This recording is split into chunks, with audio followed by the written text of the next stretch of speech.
Oh, holy shit, that was crazy. That was nuts. Does anyone know how long it actually took them to get fully funded? I'm sure they're going to start publishing it somewhere.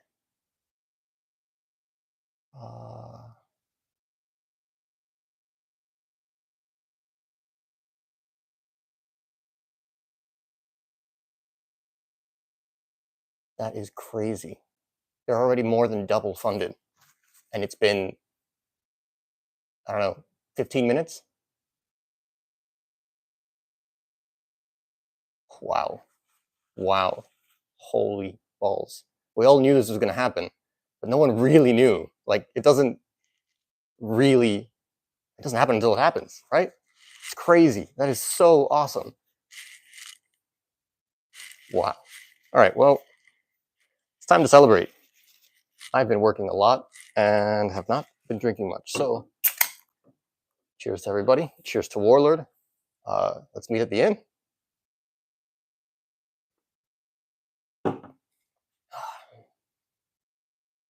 Okay, I'm going to go through and try and respond to your questions one at a time. It's really weird that there's no other audio here, so bear with me here while I try and get used to this.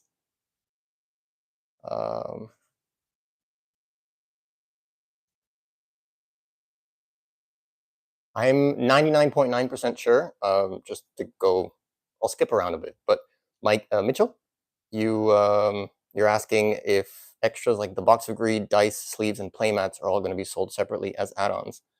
I'm pretty certain they're going to be doing like a backer kit, which is very common for most Kickstarters. And that's basically, as long as you pledge something, as long as you pledge $1, you pledge any pledge level, once the Kickstarter is funded, so after 30 days, they will send a survey to all of the backers, and you'll be able to add on basically anything. Yeah, so it's a kind of a small hack for people that might not have the funds outright to be able to pledge what they really want. So like in a worst case scenario, for limited pledges, obviously you want to capture whatever you can get as soon as you can. Some pledges are early birds. But yeah, you want to just get what you can. We don't want anything to be limited, but I don't think there's anything that's limited. Somebody mentioned that all the Medusa Lords and Dragon Lords have been sold. The Brine Fiend, of course, the Brine Fiend is $1. That's awesome.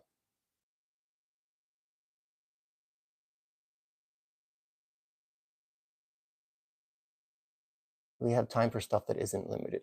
Yes, so the Kickstarter is a full 30 days, and you don't get charged until the Kickstarter is over. Officially, until a project is funded. So basically, if for whatever reason they weren't able to get to the $40,000, which clearly they were, whatever it is you pledged wouldn't get charged.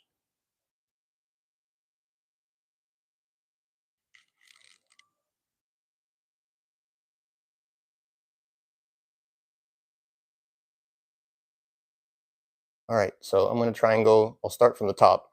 Nyx, never got into the lore back in the day when I was playing. What are the Medusans? Not the lords, but the race. As far as I know, the Medusans can be any faction or race, rather, or any type of creature. I know that we've seen the Reaver, which is the holders. I'm sure we've seen a bunch of other strange humanoid Medusans, and there's obviously been Medusans for every faction. So I don't think that they're a specific race. I think it's mostly just a question of level. So the lore, the story, for those of you that have never heard of it, yeah, the origins of Warlord are a D&D campaign by the creator, Z, affectionately known as Z, John Zinzer, and I don't know if he was the dungeon master or the DM or whatever, but basically the lore is that they started their own campaign, and the dungeon master said, okay, we're going to start this really high level campaign. Everybody go make your characters, and then we'll see each other whenever. And so on the first day that they came together to play, he said, all right, show me your characters. And so everybody handed him their character sheets, and he said, okay, wonderful. So these are your enemies, and here are your level 1 characters. And that was how the game started. And basically, these very powerful high-level characters were the original Medusan Lords, most of which, if not all of them, I mean, yeah, all of them were either defeated or retired. Medusan Lords retire after 100, officially, unofficially, they retire after 100 challenges, after having won 100 challenges. So that was the first question. How heavily is this going to rely on memorizing a bunch of new vocab terms? One thing I always liked about Warlord over Magic is that modern Magic cards are just a list of specific jargon. Yes, that is a common fear amongst everybody, even current players. I think that we have two things going for us. Or one major thing going for us versus Magic is that Magic does a lot of gimmicky keywords, and they do basically almost a new keyword for every other set or something. And so over the course of the, what is it, 30? Yeah, it's 30 years now, right? Yeah, and Magic 30 is what came out last year or whatever, that crazy thing. Yeah, so Magic's been around for 30 years, constantly printing. Warlord's only been around for 23 years now, 2001, 2004, yeah.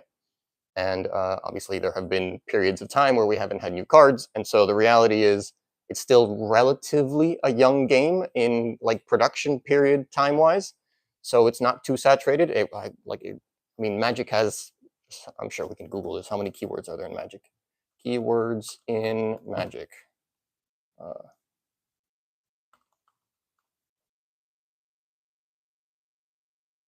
Total keywords. Someone? I'm not seeing it quickly, but anyway, I'm sure there's a few hundred at least.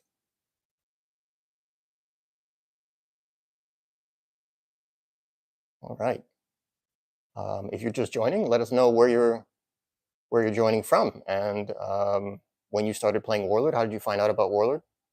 I'll get to you. Thomas Elliott. While Warlord has plain English like spend order once per turn, move forward one rank. Yeah. Are you adding the VAT for European backers? I am not operating the Kickstarter. I'm sure that they will describe, I'm sure that they've thought of that. There's a huge group of Warlord players that are in Europe and Brazil. Those are kind of like the two major regions outside the US. And so I'm fairly certain that they would have thought about that. So I can't give you an official answer, but I would expect them to be aware of that, of taking care of their European backers.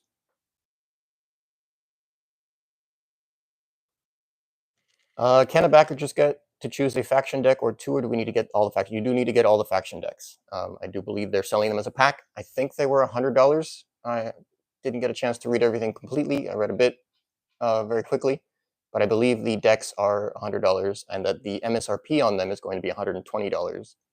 So there's 6 factions, so that means about $20 per deck. I'm going to try and bounce around, so just in case something important happens at the bottom. Great, yeah, someone mentions that the VAT info is listed at the bottom of the Kickstarter.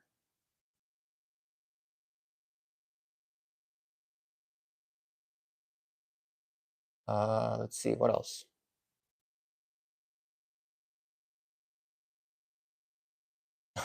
Will there be an all-in pledge? I think there's a couple of different tiers. Let's see. Total tiers are, or were, there's 1, 2, 3, 4, 5, 6, 7. 7 tiers. So the cheapest normal tier is the $100 Squire. And that's the decks. The bundle is $300 for a starter, box of greed, and a booster box, and the unlocked box toppers. And the Overlord starter bundle, booster box, box of greed, faction dice, all sleeves, and playmat. Oh, wow, and that's the highest tier. I wonder if they're going to add any more tiers as the Kickstarter goes, because I know they can do that. Yeah, I'm surprised that they don't have like cases of booster boxes. I mean, I see that they're in the Dragon Lords and the Medusan Lord case, I assume. Yeah.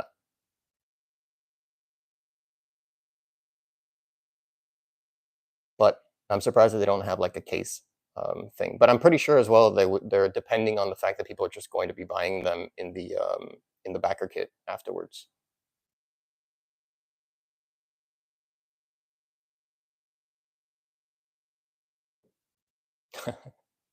Yeah, they're running around behind you. Oh, you can see them. There we go. There's one. I'll catch them. I'm sure they'll turn up. They're playing around. What else?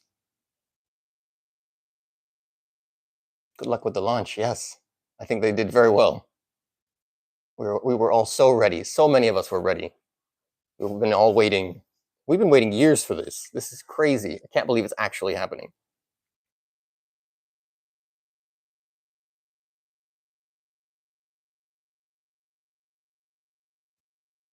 Yeah, they haven't confirmed. So Joshua says, great to see that so many fan favorite warlords are going to be available in the reprint portion of the new base set. So they did confirm that they're doing a third reprints in the set. I believe the set is 360 cards.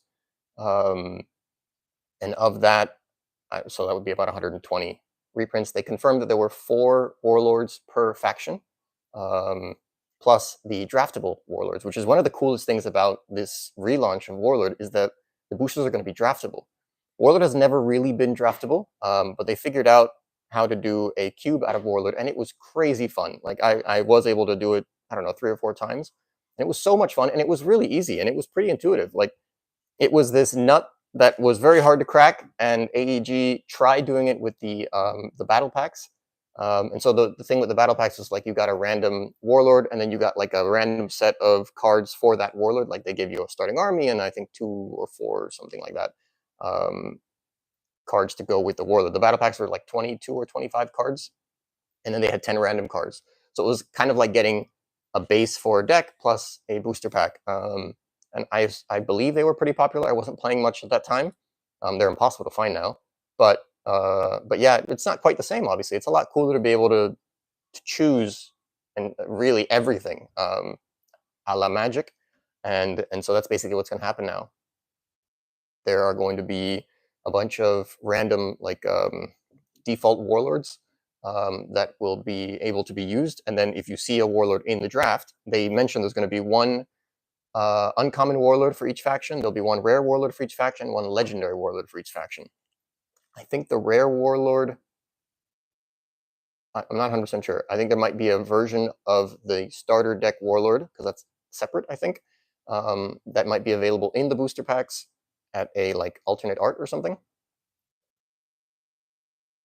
Like extended art. Somebody mentioned in the Discord the other day that they were disappointed that with the preview video that they launched yesterday, that you could see the warlords were not full art, and I think that those are the ones that are probably going to be available in the starter decks.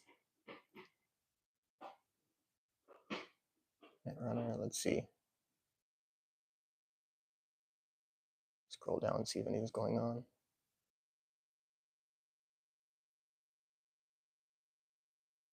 Yeah, I'm fairly certain they can add things after the fact. So I guess if enough people ask for it, they might actually they might add them.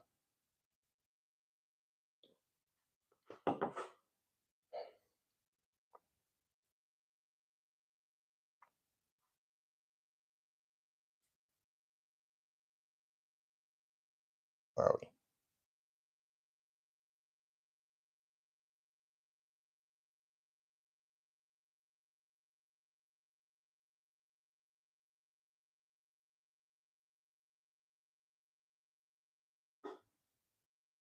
We don't know how many warlords are actually going to be in the Box of Greed. I don't know. I'm assuming that they describe this in the Kickstarter. Obviously, we didn't have a lot of time. I didn't get a chance to read everything. See, obviously, they're describing the updated art, booster draft, dedicated art. I know that the guys behind this are super fans of real art and the art that brought Warlord to life. So they're going to be showcasing that as much as possible. Starter decks. Yep, there we go. We see all the warlords. That's awesome. And I love that Free Kingdoms warlord. I love elves. I'm not elves, sorry. I love angels. Church Enforcer Tancred. So they don't have the art for that yet. Box of Greed, 50 cards. The contents. Wow, Mass Blessing. Abling the Maker. What else? Shadow Reaver, yep. Ooh, Sir Alaron de Lechant. Wow, that's a powerful warlord. Alchbret. Alisara, yep, that's amazing. Sir Lucian, of course.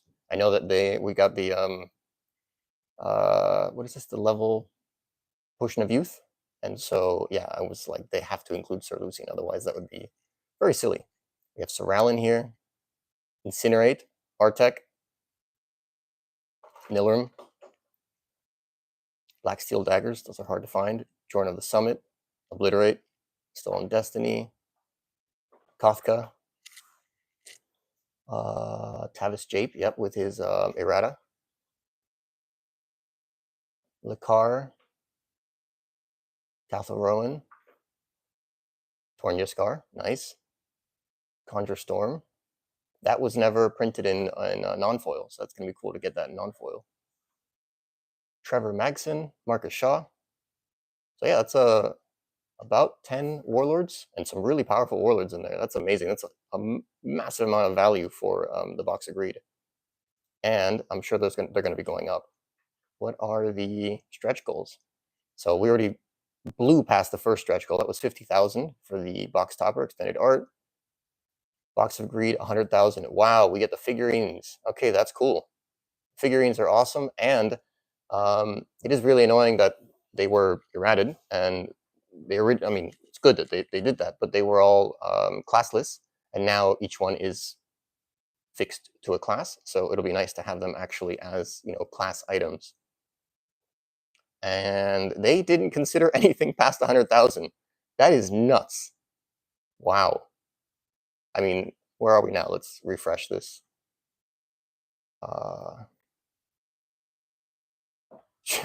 Yeah, 114,000, 118, 19,000. Wow. Wow. I don't think they could have asked for a better launch. Where are we? Yes, Iggy Warrens. He asks, are any cards from the previous sets going to be reprinted? Yes. So there's 2 reprint sections of this relaunch. 1/3 of the new set, so about 120 cards, are going to be reprints, and then the Box of Greed is all reprints. The prices I'm mentioning are all in USD. 120 USD for a booster box is the normal price. I believe here it's $100, $110, but they don't have them individually, which is also strange. I'm surprised they don't have individual booster boxes. Yeah, so they just have the Squire, so that's the starter decks, that's $100, and then the Warlord, which is $300, and you get a starter deck bundle, a Box of Greed, and a booster box. I would hope and bet that they are going to add more pledge tiers.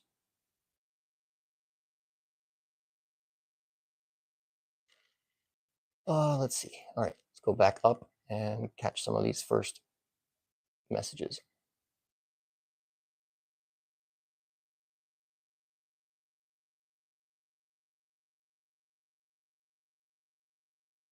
Haven't been this excited for a card game since I started playing Netrunner before Wizards shut that down.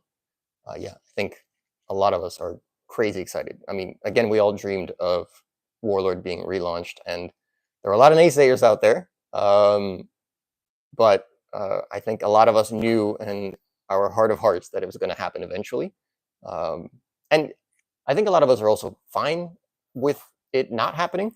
Like, we still love the game, and it's crazy how much variety there is even now without any new cards in, you know, a game that's been dead for 12 years. It's crazy that we're still finding card combos in the meta, and obviously they can tweak that a little bit by making it more balanced and removing certain cards, and then you see other cards that become more powerful. But it has been an evolving meta, which has been super interesting. I haven't had the time to play in any of the tournaments recently, but when I was playing, it was challenging. It was a lot of fun to really try and figure out, you know, how things worked, or what would work best, of course. Do we know, Nix asks, do we know if the foiled cards are going to be in the picture or outside of the card? I don't think they've mentioned that at all yet. I know that they mentioned, so one of the guys had an AMA a few days ago, maybe a week ago now, and I asked how many of the cards, like what cards would be available in foil, and they mentioned every single card will be available in foil, which is something that Warlord has almost never done. They only did it once in one small set. The very last set produced by AEG was Light and Shadow. It was a 120 card set, and even then, now that I think about it, that's not true. They did not include foils of every single common uncommon. There were only certain commons and uncommons that were foil, and they were also stupid rare. They're just impossible to find. I know I heard hearsay. I never actually opened them myself. I'd love to open them on the channel someday. But I heard hearsay that you could open 1 or 2 booster boxes and not get a single common or uncommon foil. So they were very, very rare. And I believe they only did like 1 foil for each faction rarity. So like there's 1 foil Deverinian common, there's 1 foil Deverinian uncommon, 1 foil elf common, etc., etc. And so they didn't foil all the cards. And so this set will be available in entirely foil for all of us fans of bling.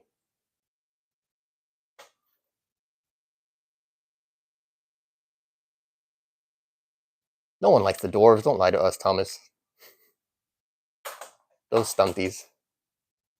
The mercenaries, first faction I played from the demo deck. Yeah, the mercenaries are crazy to play because it's a huge variety. Like you can, I mean, somebody mentioned yesterday, I think in the Discord, that when you sit across the table from somebody and you see what warlord they have and or their starting army, you have a general idea of what they're going to be doing.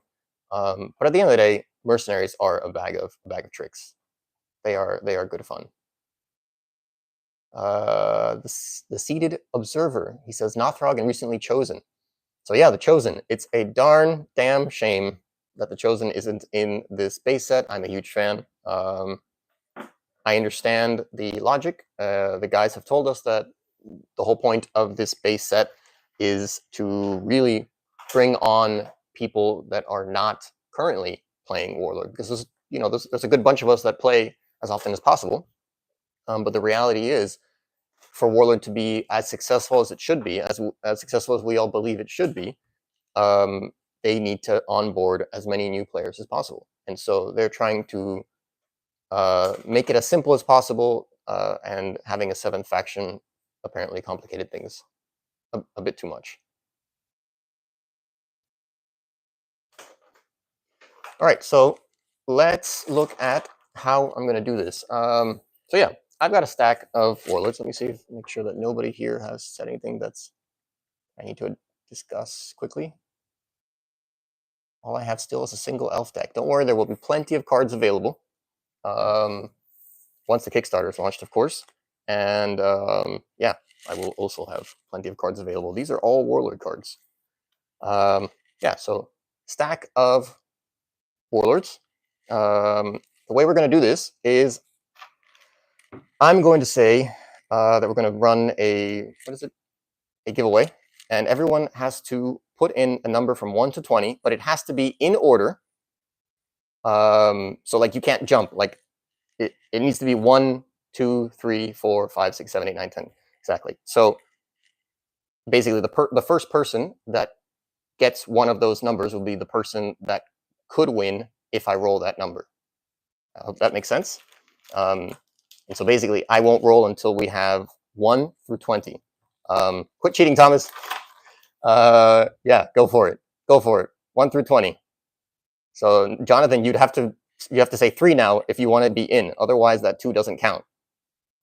Basically, 2 at Derek, you would have to say 4 now. Exactly. So you guys have to say somebody. Nope, you guys skipped 5. There we go. Now we need 6. No, you guys have to go in numerical order. No cheating.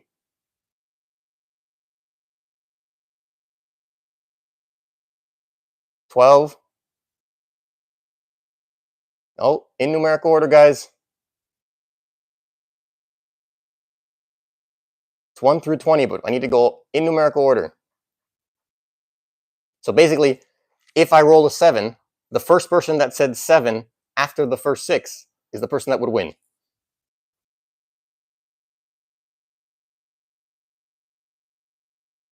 14. Oh boy, this is going to be complicated. 14. We need 14 through 20, guys. Now it would be 15, 16. Come on, guys. Let's go. I'm going to shuffle while you guys go through that. 17.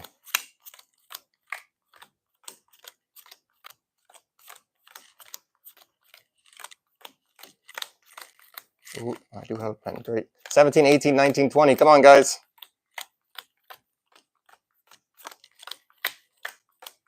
18, 19, 20.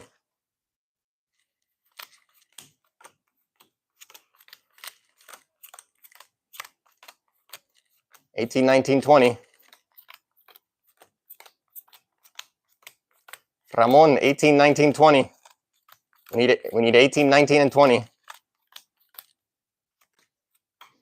It should be one number per person, but I think we're at 30 now, so there should be.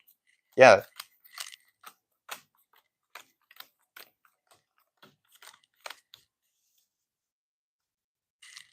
Should be one number per person, but I need an 18, 19, and then a 20.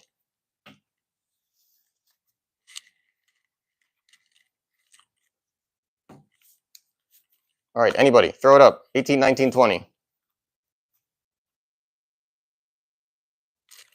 Throw down a number, and if I roll that number, you get a free Warlord.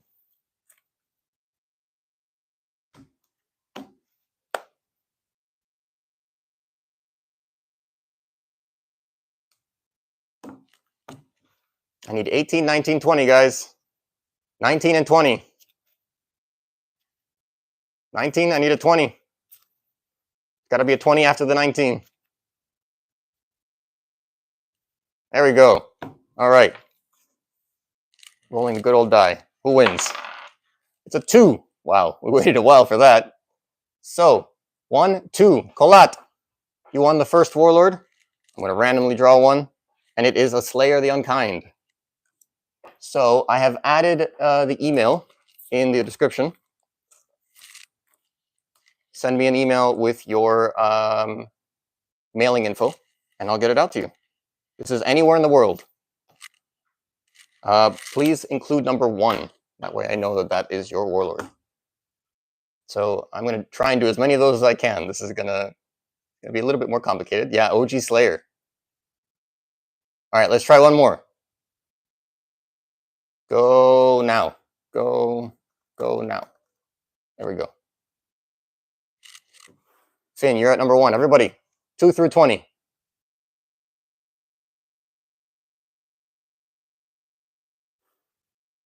4, 4. I think there might be a delay in the chat. Let me see if I can fix that. Let's see.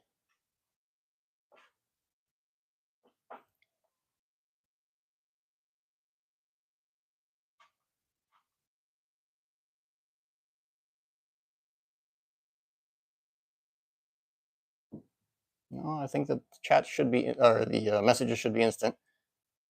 All right, so we need 8 through 20, guys. Yeah, I see, I know.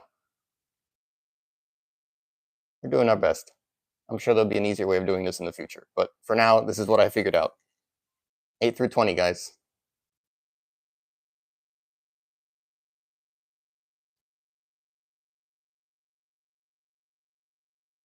There we go, 10 through 20. I have plenty of Warlords to give out, so don't worry about it. Just throw numbers up, but in order. Try to follow the order.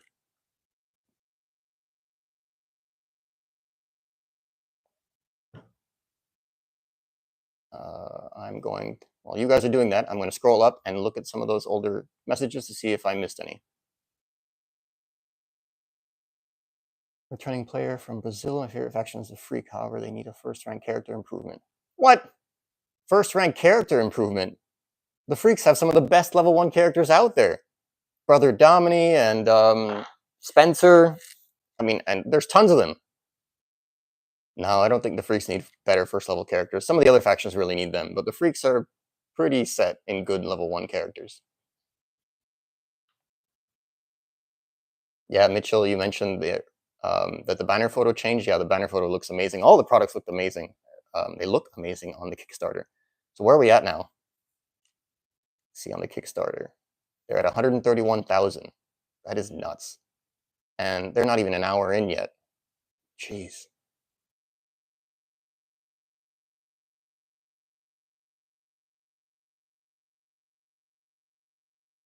How long after the original is the storyline taking place? Yes, I hear it's about 100 years after as well.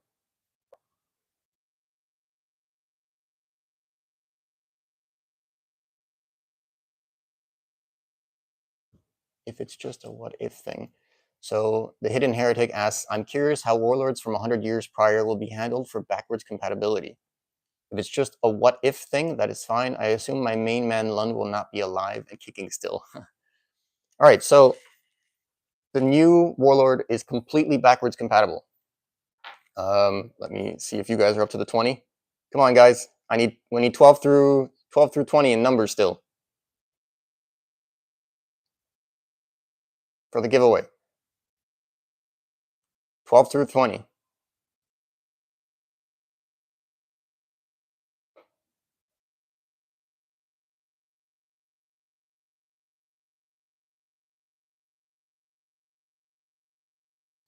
No, I'm not streaming anywhere else but JK Lawlings. You might not see messages from the very beginning of the stream. So I'm trying to reply to messages in chronological order, but at the same time paying attention to the messages coming in as well. But yeah, we need numbers 12 through 20 if we're going to do the giveaway. Let's see. So yeah, regarding the backwards compatibility, Warlord is fully backwards compatible, so you'll be able to play with any cards you have. The only difference is that now it's going to be like Magic and Pokemon and a lot of the other games, is that there's going to be different, what are they called?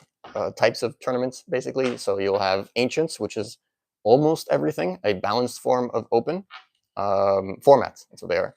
And so they'll have a standard format, which will only have the cards that are produced by Kingswood. But you'll be able to use all of the cards that you have, or any cards you can get your hands on, for Ancients. And they're launching, or really pushing, a new format called Alliance. I'm super excited because I had no idea what Alliance was. I want to say Alliances every time I say that, and there's no S. So that's going to be like the Legos argument. Is it Lego or is it Legos? It's Lego without an S. So anyway, the Alliance format is nuts because it's basically you choose 2 warlords, and those are your warlords. And so in order to win, you need to kill all the other warlords. If one of your warlords dies, you can actually bring that warlord back to life. So you don't lose the game until both of your warlords are gone. And it is a little bit of a separation from the way we usually play Warlord. So for example, there are a bunch of cards that are dual faction, and a lot of them are mercenary and another faction. And so generally we assume that we can include mercenaries into our decks, but the Alliance format does not allow you to do that. It's like Magic Commander in that you can only use the factions of the warlords that you're using. So like color identity. And so like, for example, if you have an elf warlord and a Free Kingdoms warlord, you can't play mercenaries in your deck, even if they don't have a loyalty penalty, because you don't have that color identity. So in order to play like any dual faction character, say one of the the undead dogs from the Lord Winter, or Winter Eternal rather, those are mercenary elves. In order to play those, you would have to have both a mercenary warlord and an elf warlord. You're not allowed to have them in your deck if you don't have those color identity warlords. All right, let's see. All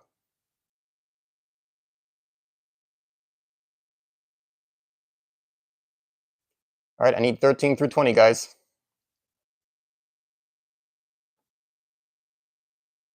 You can add extra numbers, but try not to like write a bunch of numbers one after the other.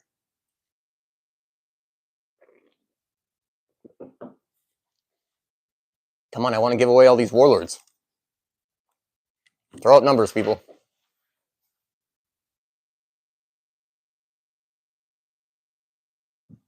Yep, that's fine. Don't worry about it. Come on, people. Throw out numbers. When you 15, 16, 17, There we go. 16, 17. Nope. 16, 17, 18.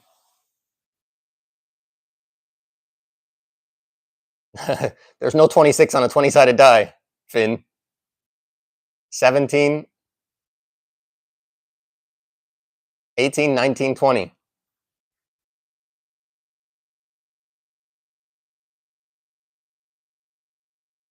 19 and 20. Come on, I want to roll this die. We need two more numbers, 19 and 20.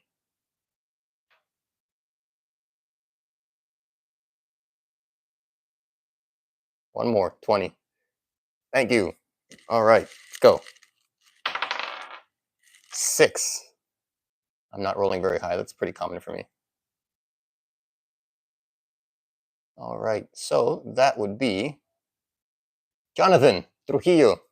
Ganaste un Warlord. Let's see, I'm going to draw randomly. And you get a Sorsha. So I know that you're a returning player. Hopefully you need that. If not, you need to find a new player and give it to them.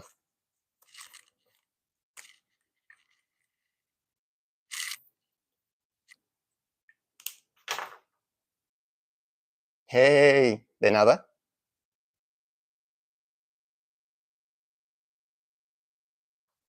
All right, go again. 1 through 20. I'll go up and start looking for another comment. Let's see.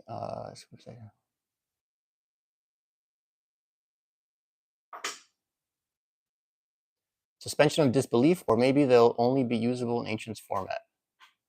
Oh yeah, so you're wondering if they're alive or not in the format. I don't think they're reprinting any of the old Warlords at all in the new set. I think it's called what is it? The Accordlands, yeah. So the new set I don't think has any reprint Warlords. I think everything will be new. So officially, you know, unless you're a creature that lives more than 100 years, I don't think you'll be alive at that point.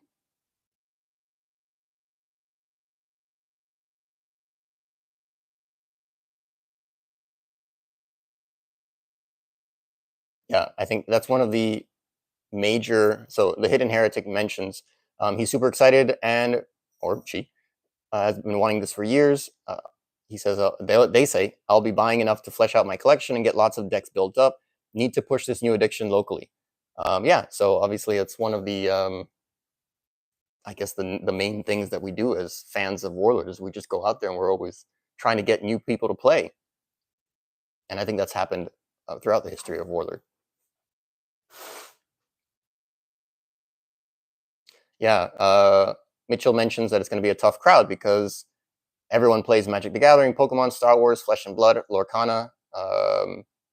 Yeah, it's a pretty saturated market right now, but it's incredible that even with all of those games, Warlord is still super unique compared to them.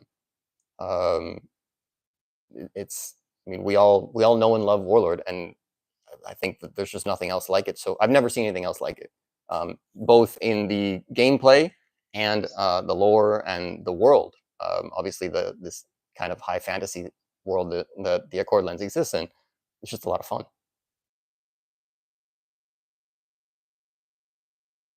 Yeah, that's something that we hear a lot. Nix mentions he'll be buying enough to rebuild his collection and enjoy the game again. Favorite card game he ever played.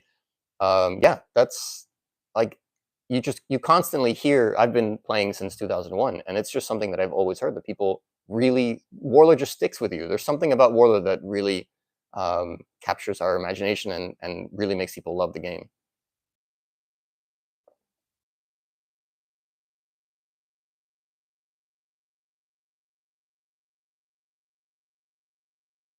A bunch of fans of L5R. I have heard and I have seen the craziness that L5R commanded back in when it was a living game in at Gen Con, where like I remember hearing the people playing L5R like cheering and chanting and everything. It was crazy to me because that's a whole nother level of fanaticism. Like I think we're normal in that we love the game, but you know we don't start yelling it out. It might be cool to have people dressing up as Nothrog and everything, but yeah, I'm surprised L5R isn't as much of a living game as Warlord is or has been, with Warlord being a dead game, which it no longer is. obviously.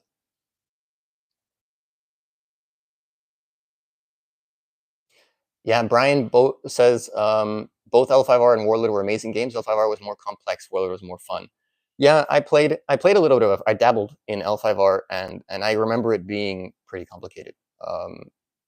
Just not as easy setup. I think you need two different. If I remember correctly, you needed two different decks. Yeah, Warlord felt a lot faster, and like it's really easy to fall in love with the factions and the classes. All right, let me scroll down, see if there's anything going on there. David Roll. Ah, great. Thanks, guys. All right, so let's go. Wow, that's another 6. That is terrible. I'm sorry. Not that it matters, it's even for everybody. Richard Slezak. That is you. What's your favorite faction, Richard? So we will grab from there. There are 27 different warlords in here. I think there's between 1 and 5 of each warlord. So there's a bit of variety. And you got a Soralin. There we go. You get the vintage version of Soralin. Sorry. Maybe you can trade it with somebody. But yeah, send me an email with your address, and I will get it out to you. Include number 3, but I'll have that data as well. And yes, everybody, get rolling those numbers again. I have a lot of warlords to give away. 3 to 20. How are we doing? Let's see.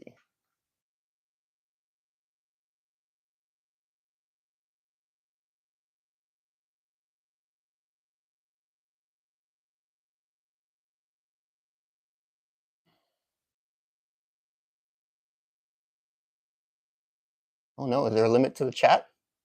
Oh man, I need to talk faster. I can't scroll up any further.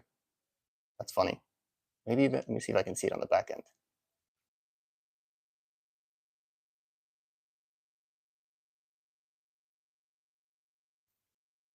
Okay, yeah, I can see it in the back end. Good.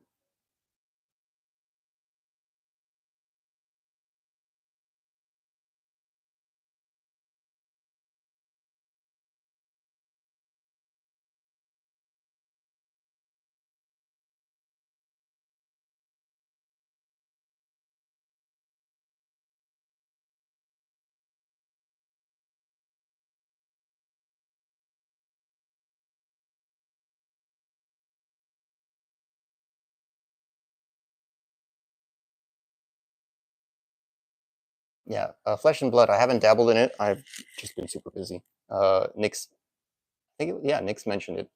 Some local guys and himself were playing Flesh and Blood, and that it reminded them a little bit of Warlord. And then when they heard about the Kickstarter starting up from a local tournament last year, they got super excited.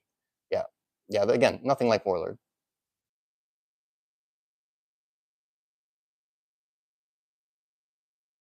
Subgenius mentions that if this is successful, that other games are going to follow suit. Yeah, that's it's kind of a meme.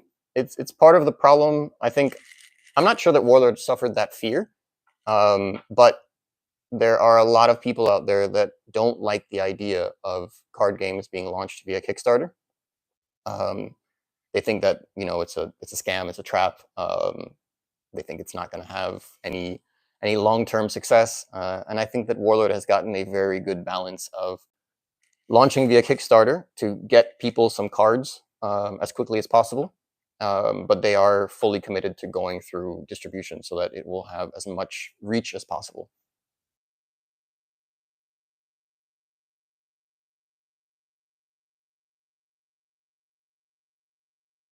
A lot of chat here about who owns L5R.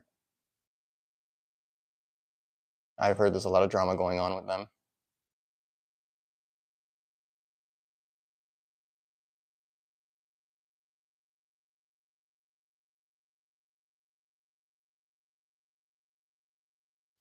Yeah, Mitchell mentions with the way inflation is, disposable income isn't something people have in abundance right now. Yep, people are still hurting. I mean, it's the economy is not as good as we'd all like it to be. But I think there's a lot of indicators telling us that hopefully things will get better, and that hopefully it'll be the rising sea for everybody. Question from Shinjo. Will Warlord also have direct-to-player sets, and are you going to sell through Potomac? So I'm not Warlord. I'm just a card gamer. But as far as I'm aware, they are not going to be doing very often direct-to-player sets. I do believe they will be selling certain promotions to people. They haven't specified anything at all. I think that it's still very early for them. I mean, they're just trying to get through the Kickstarter. As we can see, it hasn't been a terrible ride, but it's been a little bit bumpy because they've had to push it back for a little while. They wanted to launch last year, third quarter, I think, end of third quarter, and things just didn't play out correctly. And I think that's fine. They needed as much time as they can get. These guys are pouring their heart and souls into this.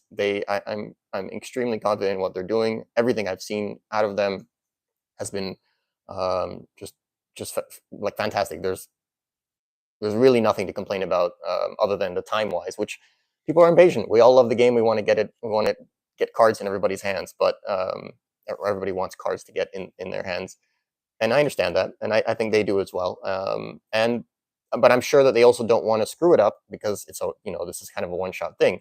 And they also want to make sure that, they just want to make sure they're doing right by the fans, right by the providers, right, by everybody, by the game stores.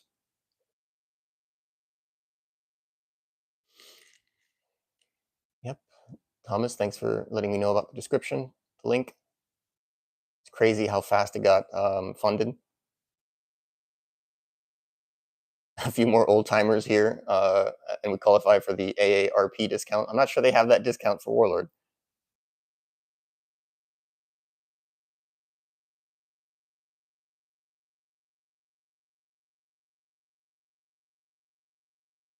Dragon Shield sleeves. Let's look at them. Again, I didn't get a chance to really read through very much before the live. The art looks amazing. I mean, they are on point.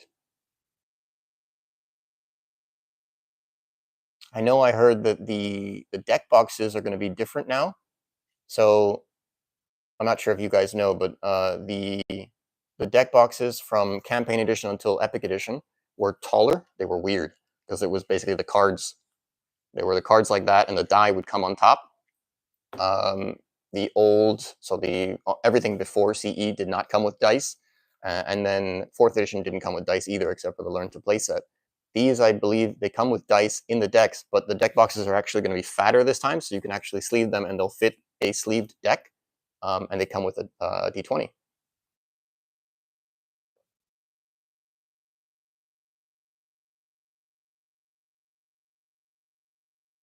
I don't know if there's a larger way to see an image of the faction dice, Thomas, but I'm pretty sure that if you're following them on Facebook, and I'm sure they have an Instagram as well, via their socials, they'll probably put up a bunch of pictures of the products over the course of the next 30 days.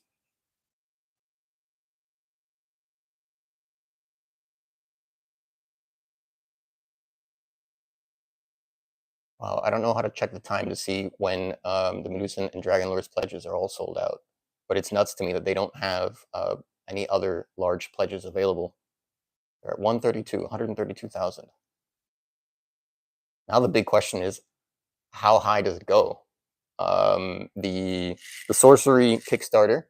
Let's see. Let me pull that up right now quickly.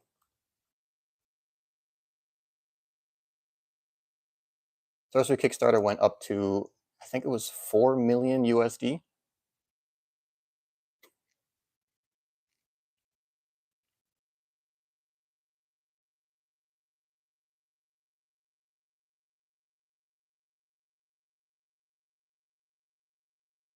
It's in Kiwi dollars.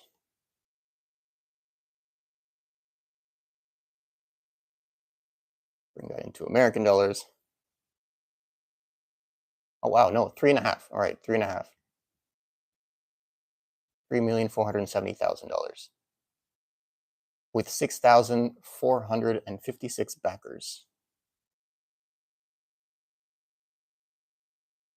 Warlord has 249 backers so far with $150,000. Wow. Yeah, so that's the next question: is how far is it going to go?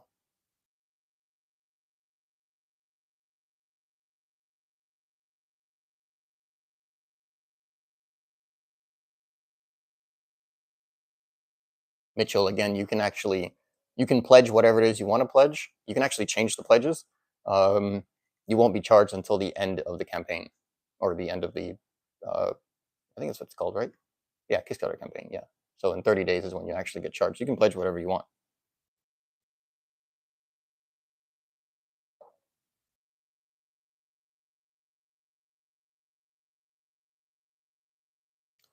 Yeah, Joshua mentions that he's glad to be one of the first 91 people to pledge.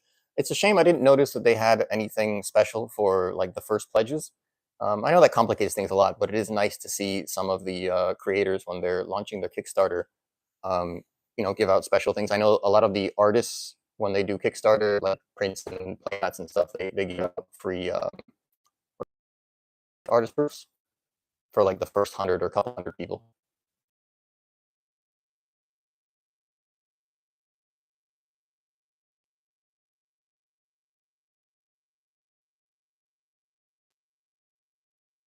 Tony Steeples mentions their stretch goals makes it seem like they weren't sure it would be that successful. I don't think specifically that they were unsure about how successful it was going to be.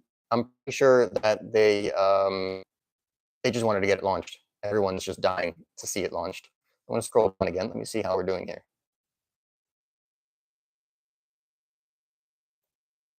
Vladimir, I'm only on YouTube right now. My email, Richard, is in the description. It should be, yeah, if you click on where it says let's follow along, contact info is right there. Sorry. All right, and I'm going to roll because you guys have done your thing. 9. Finally rolled something higher. So, Finn, you get a Warlord. Finn Shelton. You are going to get a Rack Ironbone. Oh, sorry. Have you played now? Sorry. Rack Ironbone. Well, I'm glad that they're different factions so far. That's cool. What faction do you usually play, Finn? Huzzah!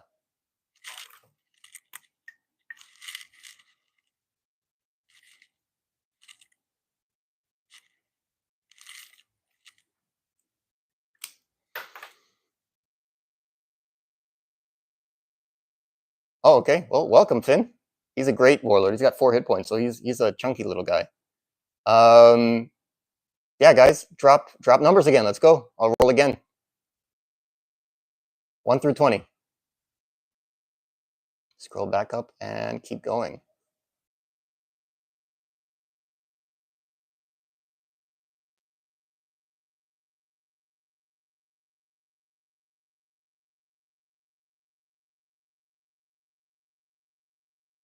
So yeah, we ended up at Tony mentioning that he's worried that they weren't sure that it would be that successful. I'm fairly certain they know that Warlord was going to be very successful.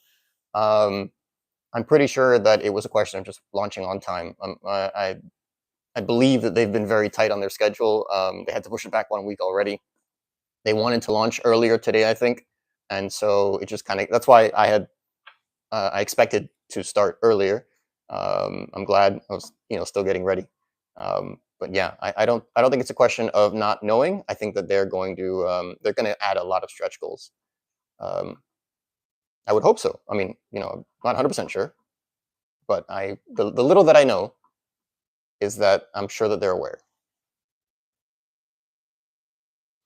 The campaign ends April 6th. I don't know.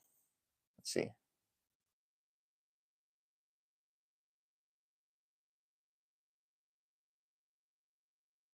It should be ending June. Yeah, June 6th. It ends June 6th. 261 backers with $154,000.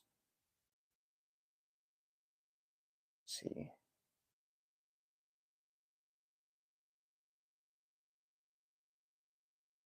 Yep, Joshua Clark, you were right.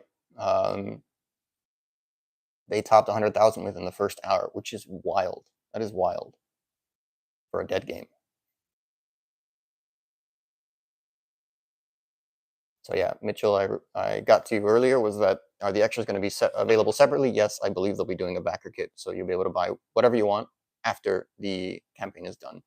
Which, it's probably better for them to allow that to happen now. just to pump up the campaign further. Obviously, if people want to add a bunch of boxes, then that's what they need to be doing. I'll definitely put that info in. I see. Thank you.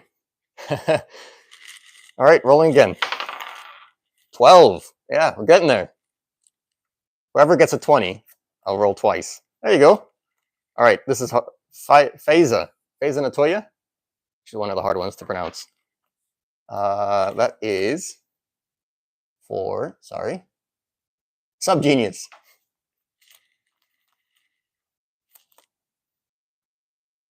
Send me your email. How do we win? You just put numbers in. Numbers 1 through 20. The email is in the description. So description of this video says, let's follow along for a bit at the start of the launch. Just click extend and you'll see at the bottom, it says contact WarlordCardGamer@gmail.com. All right, 1 through 20, guys. In numerical order. The first person who uses a number is the person who will get that number if I roll that number. And if I roll that number, you win. I still have a lot of warlords to give people. So let's go. Keep going. I want to give them all. I don't know if I'll be able to. I might have to send some extras to people.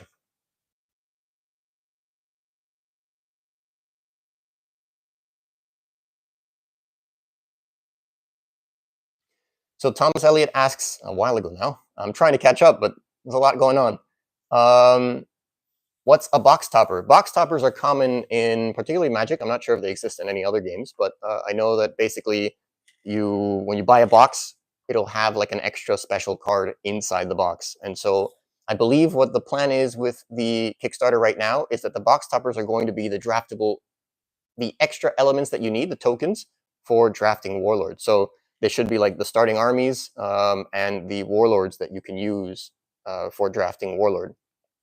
I didn't read it, but that's what I understand that they're going to be adding as box toppers. They're basically like color neutral warlords, and so they will be whatever faction you choose. And they'll be, I know that, I believe, so there's like a default fighter warlord, there's default rogue, wizard, cleric, and then I think they have a couple, maybe one, I think that's what it is. They have one like default multi-class kind of vanilla warlord, and you can choose what classes those are. So basically you can draft whatever you want, and then you can choose your warlord at the very end.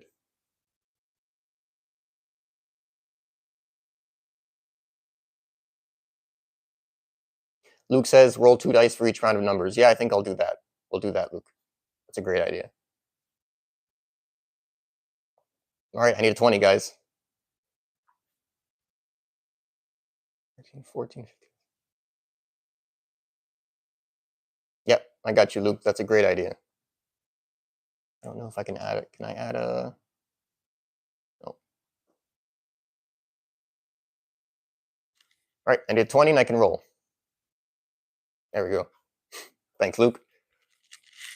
Roll that 20. No, it's a 7. Which is Jean Verley. Jean, where are you joining us from?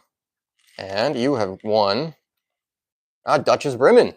She was my second warlord ever. I think she's awesome. I really, really I love her. It's a shame she's not more powerful, but the fact that she's a guild master is a lot of fun.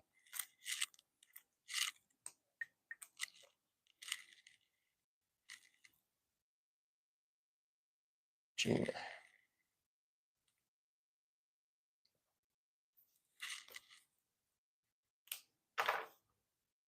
And I was putting that away. Rolling again, let's see. 4. Thomas Elliott, there you go. Thomas, what's your favorite faction? You're getting a Frost. We're getting some awesome variety here. That's awesome. Why does it matter that she's a guild master? So the guild masters are, I guess I mean, I think they're called guild masters themselves, but that's just what we call them. The cards that came from Assassin's Strike, the warlords. The warlords in Assassin's Strike were all from the, what's it called? The classes? They're class guilds. So basically, she's the fighter class, and so you can play any fighter character in her deck. I say 4. Make sure I don't forget these things. Thomas, there you go, 4. Yeah, Frost is really cool. Thomas Elliott.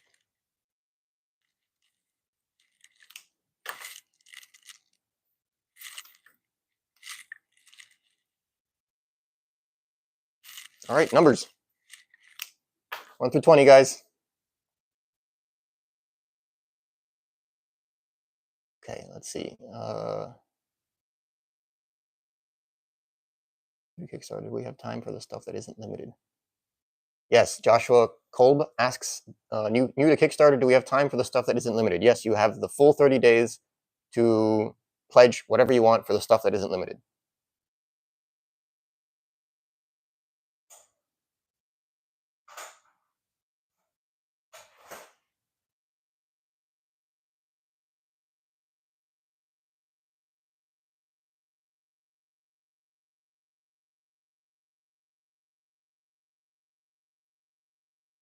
So Tony mentions he's from Arizona, US, started with the demo decks from Scry. So you beat me. I started back in Saga in 2001. The demo decks have been readily available since then, for the most part, but I did not play with the demo decks. And Nix mentions Kentucky, started back in the early 2000s with the Sorsha demo deck and loved it. Mercs were my main faction, Devs being the second. Never played 4th, but super excited to return. Yeah, I played a bit in 4th edition. I really enjoyed it, but my biggest issue with 4th edition was that it was way too balanced. I think that for the most part, games just lasted a lot longer. So it was the opposite extreme. I think everybody mentioned during Epic Edition that it was crazy unbalanced, that the power curve was exponential in Epic Edition. And so 4th edition kind of was it overreached, overreacted? I don't remember the word specifically, but yeah, basically it was too much, too balanced. All right. Are you a store, or you just have a crazy amount of cards behind you? Joshua asks. I am not a store. I have a crazy amount of cards behind me. I will be doing a massive sale at some point very soon. I need numbers 11 through 20.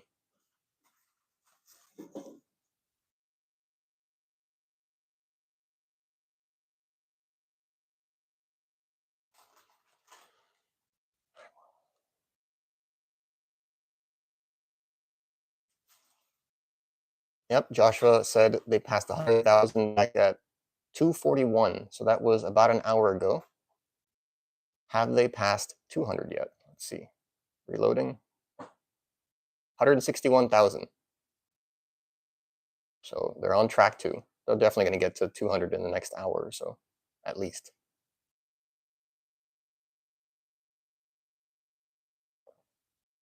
18 through 20, guys.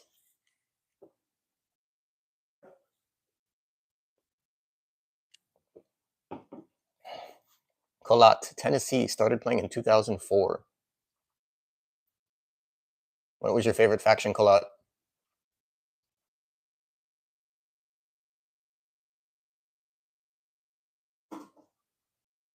Yeah, I really hope they add. So Frank mentions that he's probably going to back at the Warlord or Squire, working with his locals to see what they need in order to back. What? Sorry, no, clicking the wrong place. What they need in order to back. Yeah, I'm really surprised they don't have bigger tiers. All right, let's roll. 17. Richard, you won another one. All right. Let's see what you get this time. So I think you won the first one, right, Richard? Or was it the second one? So Rallin, did you win Sir Rallin earlier? If you won the same one, I'll roll again. Or rather, I'll pull again.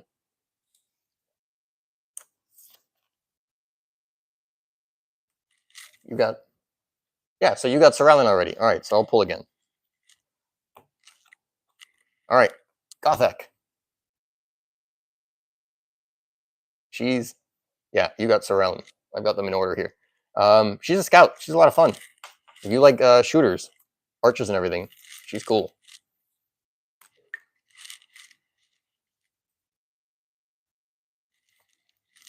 That was number 8, so please include that in your email. So 3rd and 8th. And I roll again. See? 17. No, you already won, Richard. That's too many. Next one. Sorry. In the same roll, I won't let people win the same one. 15. I think that's fair. Walter, you win one. Walter, you're getting a Jalik. So this is one of the weird ones because there are just not enough cards in Warlord to support shamans.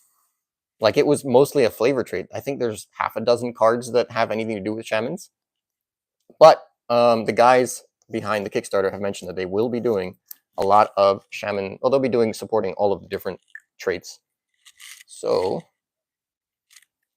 15. Let's see, Walter. Remember, send me an email, Walter. Send me an email with your address, and I'll get these out to people.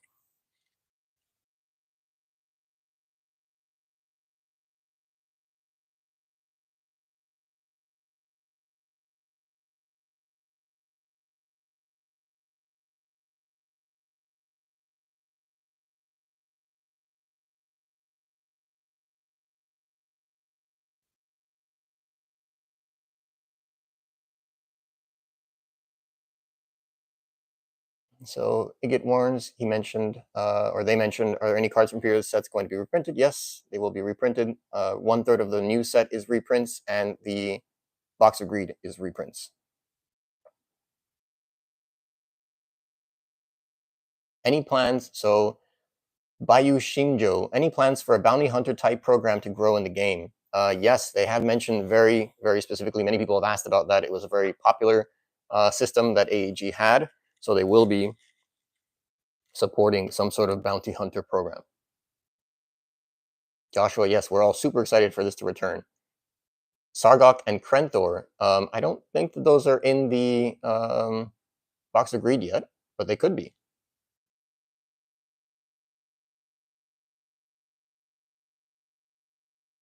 You guys rolling? I see, yep, you're on 7. We need 8 through 20, guys.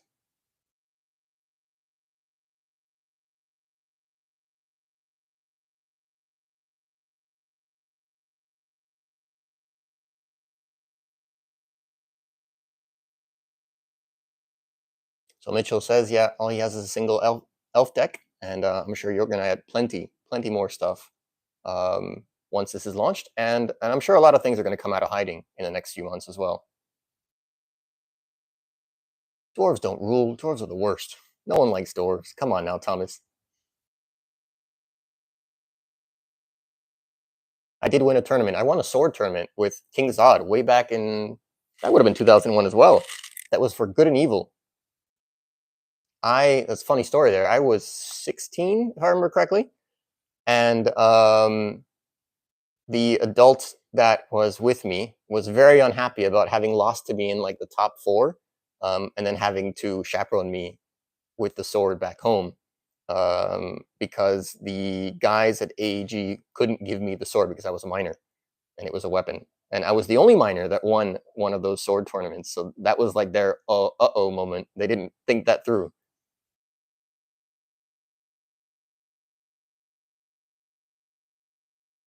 Thomas, quit hating on the Chosen. The Chosen's awesome.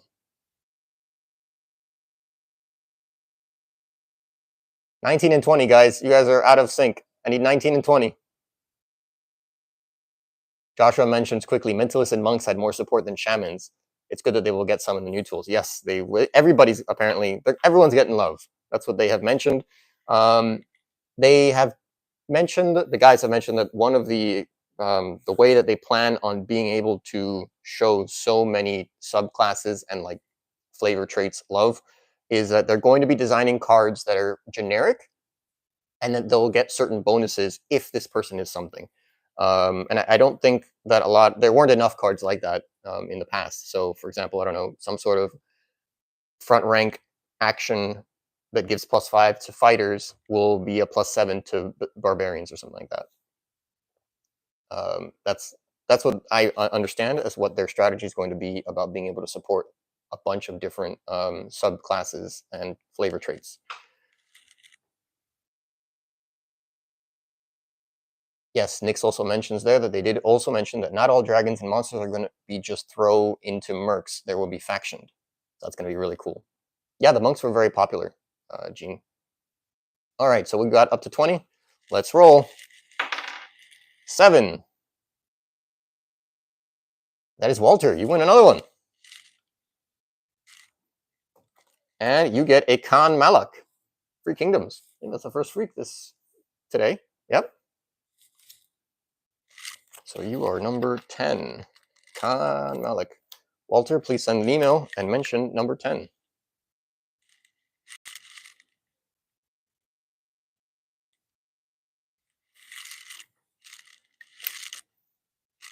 And rolling again. Come on, I rolled a 7 again. Sorry. 4.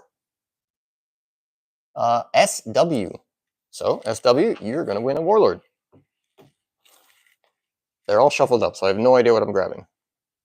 I won't look at it because there are 4th edition Warlords in here, and anyone who has seen the cards knows that 4th edition Warlords have different corners. And so I did just notice that quickly, and I was like, wait, I don't want to cheat. All right, pulled one randomly, and you're getting a Sir Rallin. All right. Sir Rallin is one of the winter promo Warlords. He's really, really good. He's also strange because he's one of the off-class Warlords, and he's probably one of the better Warlords in that like set of winter Warlords. So SW, you are number 11. Send me an email with your address, and I'll get that shipped out to you.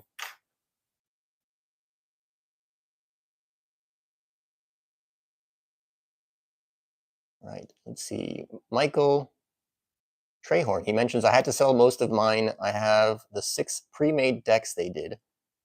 6 pre-made decks. I wonder which ones you're talking about. There's a lot of pre-made decks that have come out.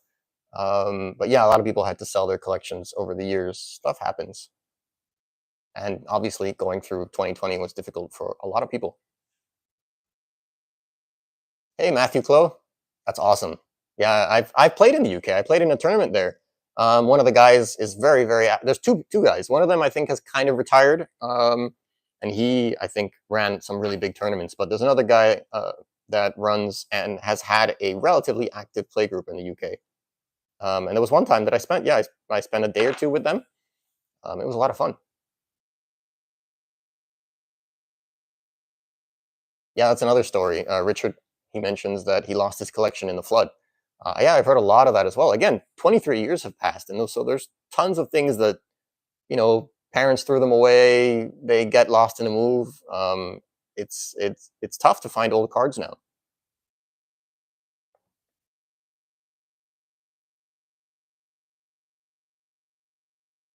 Let's see how we're doing on the numbers. Yes, SW. Yes, you can. You can message me in the Discord. On Discord, I am WarlordCardGamer. 11 down, 89 to go. Yeah, I mean, if you guys want to stick through it, I'll keep going. We might be able to do three per round.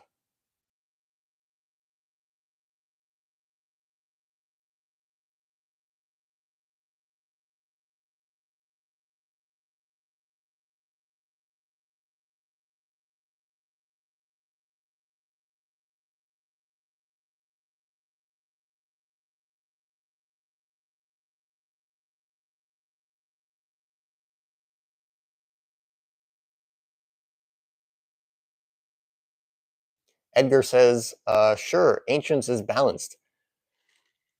That's a hard... Nothing is perfect. So there's always going to be warlords that are more powerful than others. It's more balanced than open, that's for sure.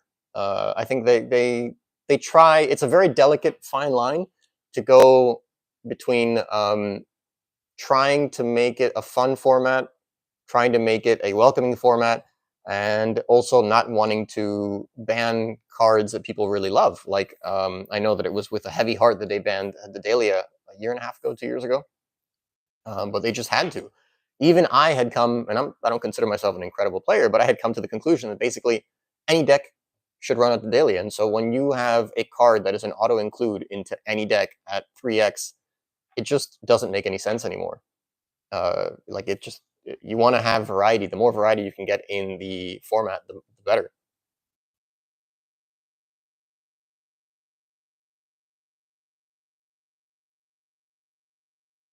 So Luke mentioned Alliance. I'm not sure if you heard me earlier, but yeah, Alliance is a really cool format that I read about that they had in a podcast. They described it, and it's basically you choose 2 warlords. They are both your warlords. Your starting army is 4 level 1 characters, 3 level 2 characters, and your 2 warlords. 2 warlords can be any faction. The restrictions in this format is that you cannot play with faction characters in your deck that are not of the factions that you choose. So even if a mercenary doesn't have a loyalty penalty, if you're not playing a mercenary warlord, you cannot have mercenaries in your deck. The other restrictions are it's a singleton format, so you can only have 1 of every card in the deck. And the deck minimum is 70 cards, including your starting army. All right, I see we're at 20 again. Let's roll. You guys are great. You're getting good at this. 18. So, Mitchell, you get one. Let's see. What faction do you hope for? You're getting a Simon Abraxas. He's really cool. He's from Eye of the Storm. So the funny fact about Eye of the Storm is that there were no starter decks in Eye of the Storm. Elf. All right, you got to keep playing. Let's see if you get an elf.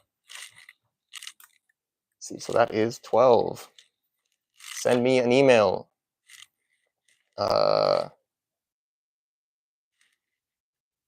Send me an email with your address. I'm not very good at doing multiple things at the same time, as you can tell. Let's roll again. 9. Mitchell, come on now. You got the same numbers. Let's roll again. Make it fair. No one should win the same one in the same round.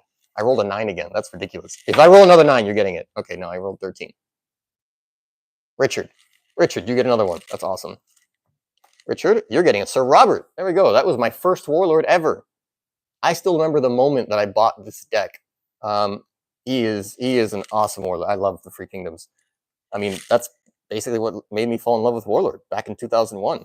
I bought my first deck at a Wizards of the Coast store. I don't know if any of you remember that, but Wizards of the Coast actually had brick and mortar stores. I'm pretty sure they don't have any of them that exist anymore, but they were awesome. It was a lot of fun to be there, and it was a great couple of years as my LGS.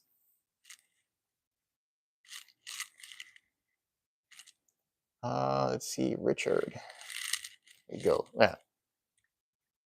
All right, let's roll one more time. 6. SW, there you go. And you're getting a Lassan Warbreaker, another dwarf. No one likes those, but that's why I'm giving them away, because I don't like dwarves. I'm just playing. I do enjoy the stunties sometimes. My favorite factions are probably Free Kingdoms and Chosen, but I enjoy all of them. They're all fun. Let's see.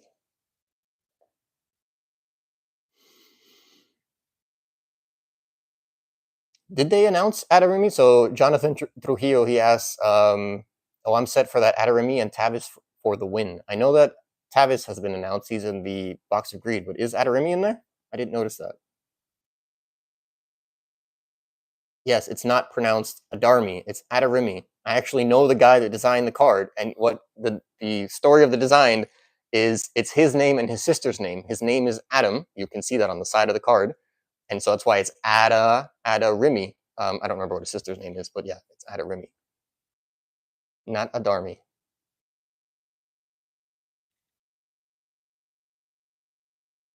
Let's see. Are they in alphabetical order? They are. Yeah, no, I don't see her in there. But she's obviously a contender. Everybody loves Adarimi.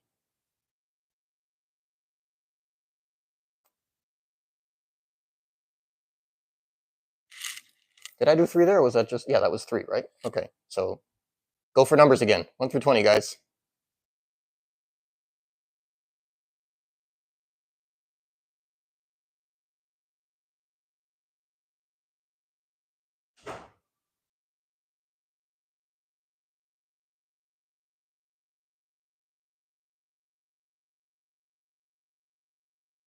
Yeah, Luke mentions use Whatnot in the future.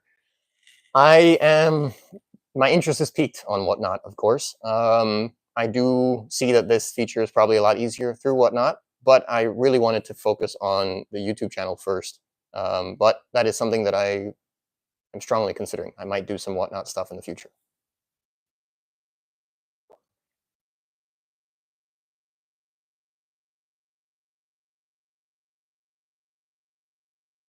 Let's see, where are we?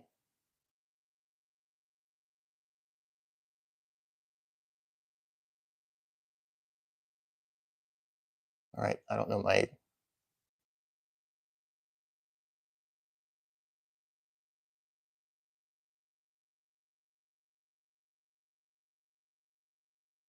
Can't seem to scroll up enough anymore.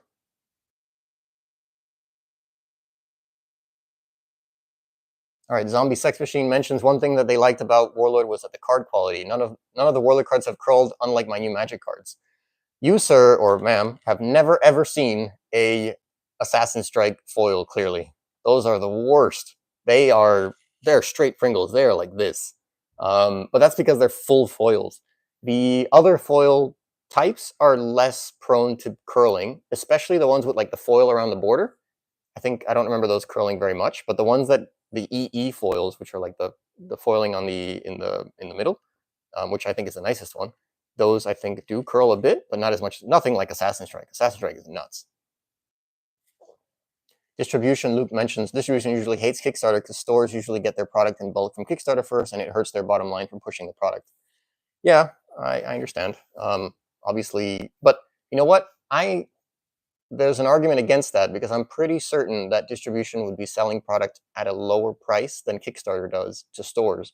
And as we've seen now in the description for Kickstarter, I don't think there's anything particularly unique other than maybe the box toppers, the draft cards from the Kickstarter itself. So I guess we'll see. Man, you guys are fast this time. That's awesome. All right, so let's roll again then. 15. Walter, got another card. Another Warlord. Yes, you got a Lady of Mercy. She is janky. She is all kinds of janky.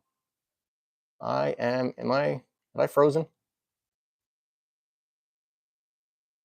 Oh.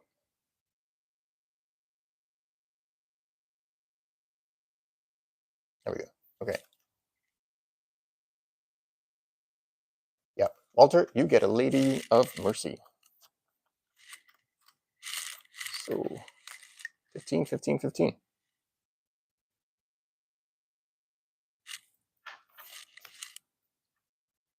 You know the deal. Send me an email with your address. 12. Luke, you're getting one. I don't think you won one yet, have you? You're getting a Logan. OG Logan. He's got his MRP now, so he's a lot better than he used to be. Luke. And one more roll. 2. Who is 2? Joshua. Joshua Klobe, you're getting a Warlord. Where are you joining us from? What's your favorite faction? And you're getting a Lord Gahid. Lord Gahid Relian. One of a lot of people's favorites. Yeah, he's one of the OGs. So you are 17, Joshua.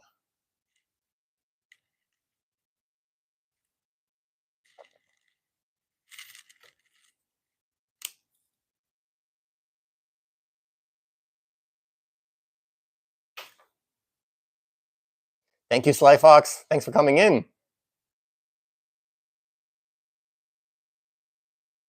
Yes, William O'Connor art is amazing, Walter. All right, you guys know the deal. Start the numbers. 1 through 20. Let's see. How far?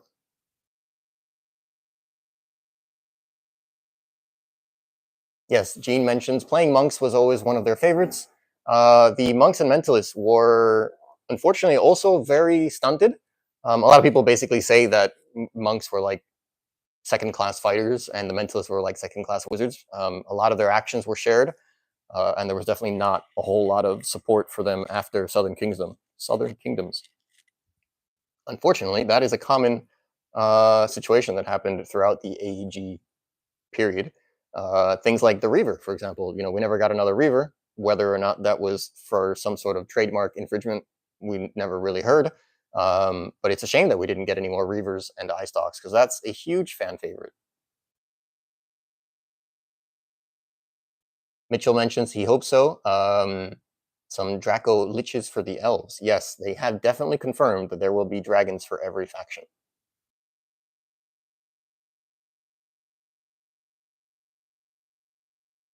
Walter asked, do I still have the sword that I won from the sword tournament? That sounds awesome. It was awesome, especially as a 16-year-old and someone who loves like this whole fantasy world. It was really cool. I still remember how it felt.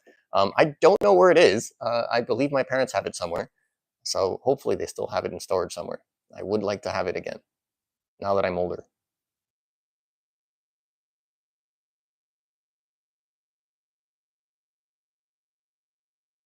Richard mentions Desert Martyr, Raylor, Magic Bane, and Vorpal Blade.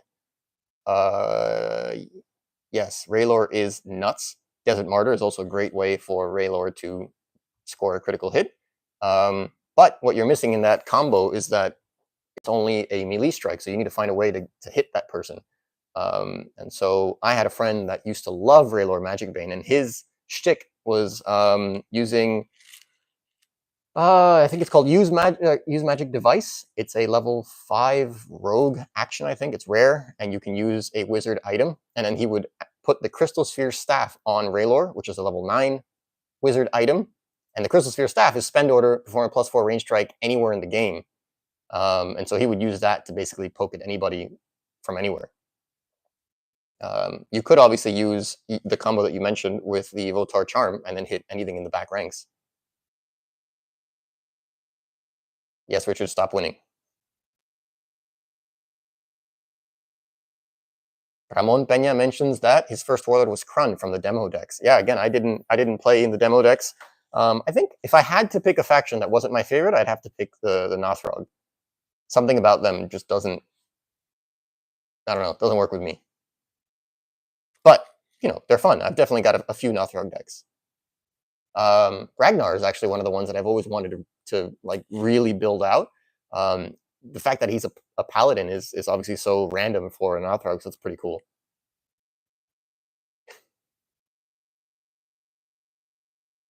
Chosen is my favorite. SW mentions, yep. There's some Chosen warlords in here. I'm surprised we haven't gotten one yet. Wraith was his first warlord, yep. Wraith, that I don't know how to pronounce or what's correct, but yeah, lots of people. He's a huge fan favorite.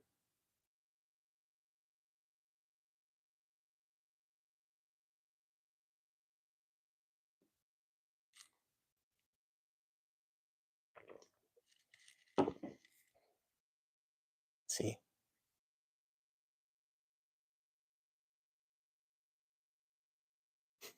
SW says that Adarimi is too much math. Yeah, actually he was a or he is. Well, he's no longer doing that. He's still alive, but he was a programming teacher, so math is definitely something that he enjoys. Computer programming.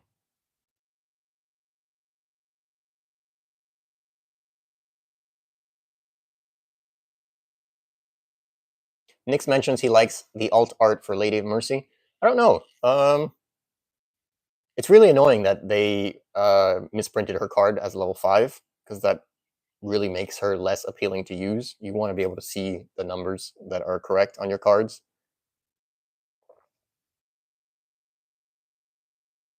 Everyone go and follow or subscribe to Slyfox. Slyfox is a great Warlord content creator as well. Let's see, let me find. I actually have his link in my channel here somewhere.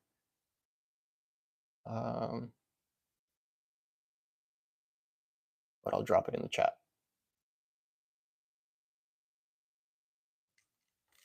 There you go.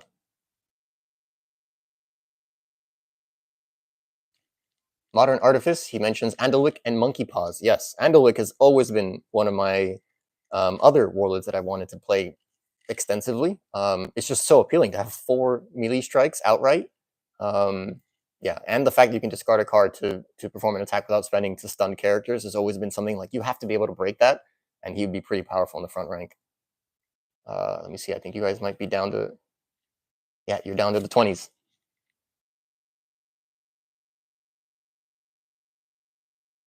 All right, let's roll again. 15. Matthew Claw, there we go. Going to the UK. Thanks for sticking around. So you're getting Adonis the Cosner. Illusionist. What faction do you play, Matt? Matthew? What do you go by? Let's see, 17, 18. And Claw.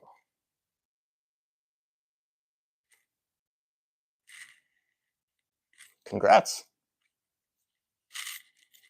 All right, and let's roll. 19. All right, we're getting to higher rolls now. Walter, you're getting another one. You need to stop winning.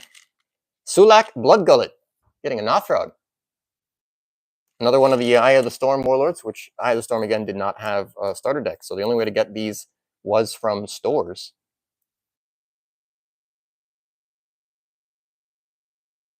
That is 19, Walter. 19. All right, one more. 1. There we go. Roll a 1. Fumble. Luke Butler. Get another one. Let's see. You're getting a Jalik. Did you get that last time? Nope, that was for Walter. All right. So Luke, you're getting a Jalik.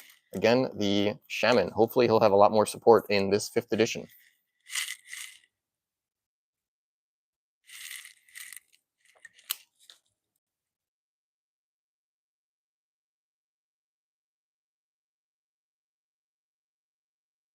All right, guys. Numbers again. 1 through 20.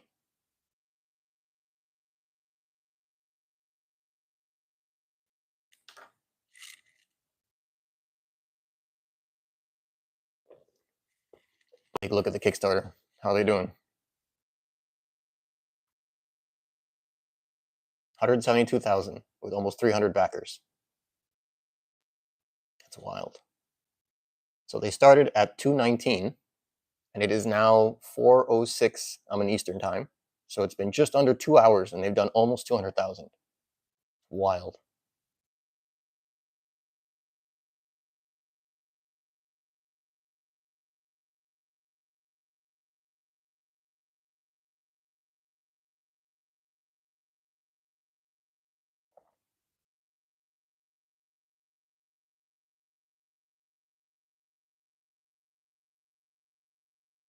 So Walter mentions that he tried to play a Bloody Mistress. Yeah, Bloody Mistress, not a huge fan. I feel like the Chosen definitely needs some more Warlords. I wish they would give us some more stuff. They have mentioned that they will be bringing the Chosen back as multi-faction characters at some point, but I don't think they're going to do that at all in this base set. So hopefully in one of the next expansions. They mentioned that they'll be doing about 3 expansions per year. So hopefully in one of the soon-to-be coming expansions, we'll have some Chosen cards. And if not, hopefully they will be doing a direct-to-player product that gives us some more Chosen stuff. Mitchell says he always pronounced it like Wraith. I always pronounce it like Wrath. I don't know why.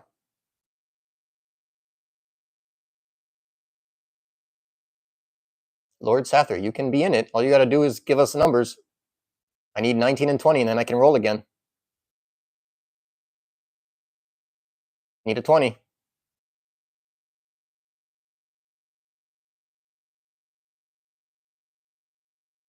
Happy, but if anyone...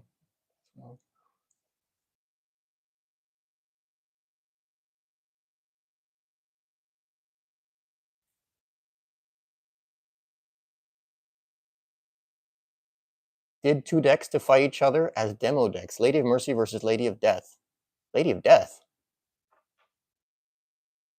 I think you mean the elf, right?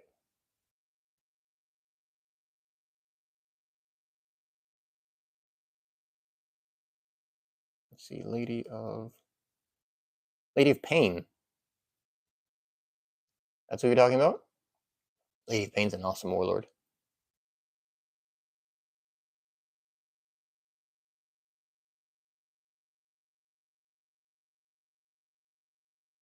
Yeah, Modern Artifice mentions that he's excited that they're going to be bringing the Challenge Lords back as well. Yes, they also mentioned they're going to be doing a different type of Challenge Lord. The guys that are behind the Kickstarter, I believe, played a lot of WoW as well, which I know some of you guys mentioned earlier. And they were inspired. I think WoW had like Challenge Lords that you could play against solo or something. And so, or team, so like 2 or 3 against one Challenge Lord.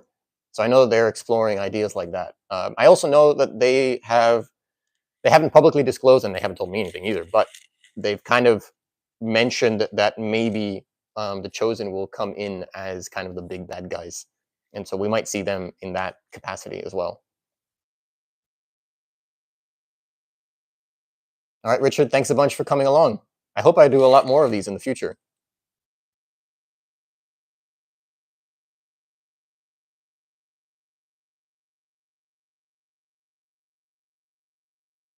What has to happen for the game to be put on TCG Player?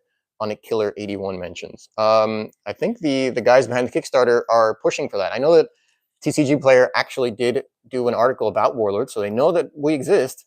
TCG Player Warlord. Let me see if I can find the article.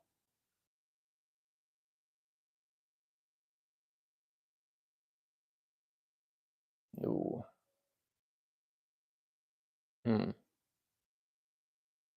Try one more time, CCG.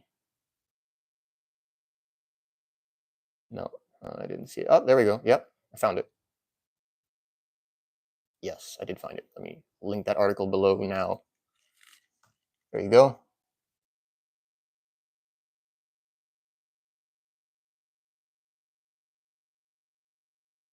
Oh, wow, did you guys already get to 20 again? Okay, awesome.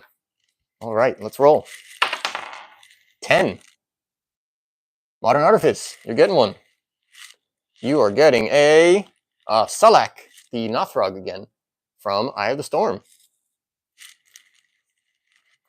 Send me an email with your address, and I will ship that out to you. So that is number 21.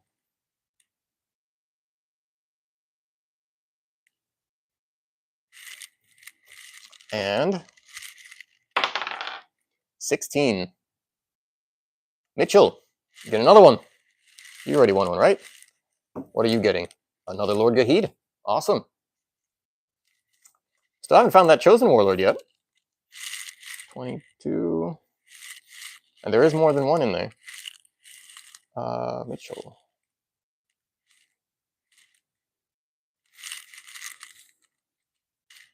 And one more roll. 1 for the fumble. Who is my 1? Nix. There you go, Nix. You're getting one. Let's see. Not looking. You're getting, there we go. Chosen. Naram Sin. So I almost made top 8 at Gen Con when 4th edition was launched. Way back in 2008. That was a lot of fun. 23. Please send me an email with your address so I can get that to you. And let's go. 1 through 20 again, guys.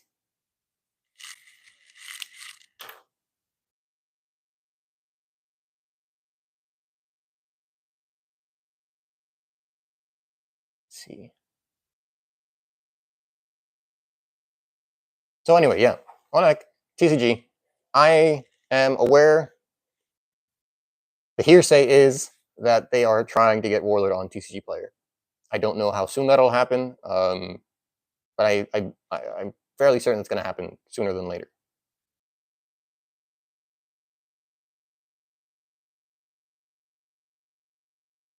Yeah, I think that's what I never played WoW, but I think that's what they called them.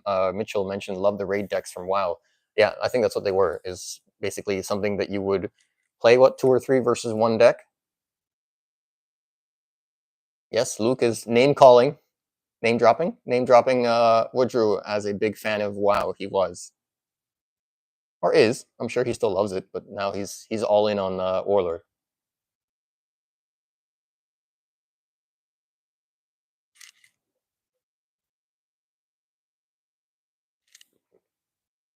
I have not heard anything about Card Market though.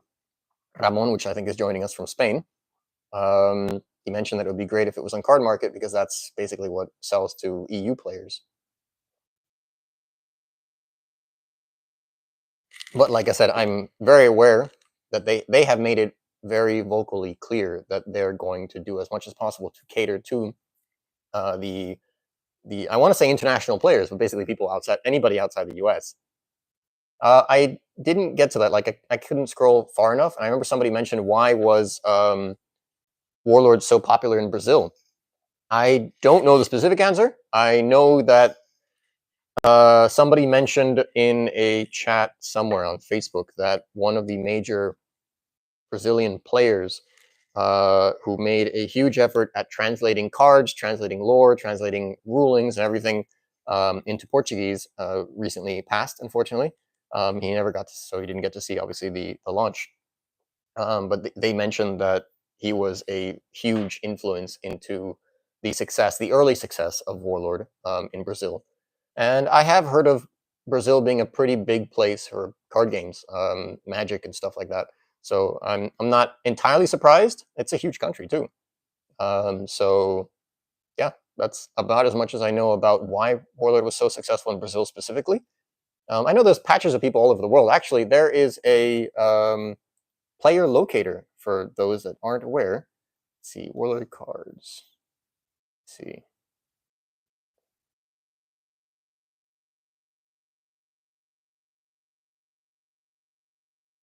Where is this? Find players near you. Here we go. So I'm sure this will be updated into a more friendly format, but there is, I'm linking it into the chat now, there's a player locator to find people that play near you.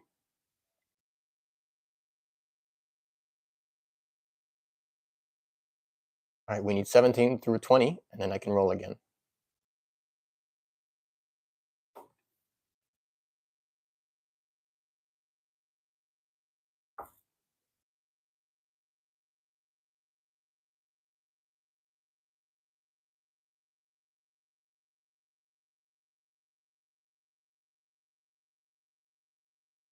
Oh, Mitchell has left us. Thanks a bunch for joining, Mitchell. I need 18, 19, and 20, guys.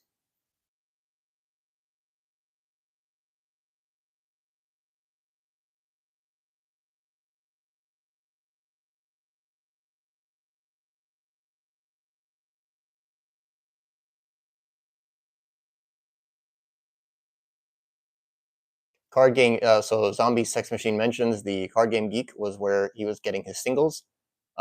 Yes, the Card Game Geek. There's 2 or 3 different websites that have Warlord singles.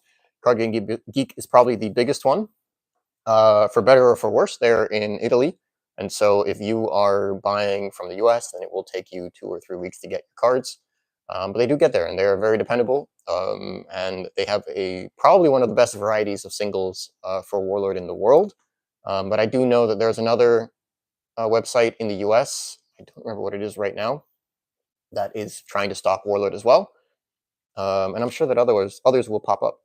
And Oni Killer asks, are all of those boxes of Warlord cards behind me? Yes, they are all boxes of Warlord, and they will be available very soon.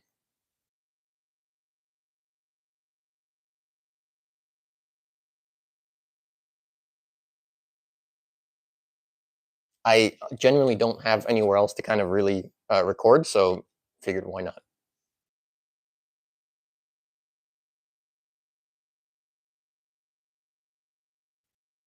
There we go. All right. David has 1 million feathers. All right, rolling. 17.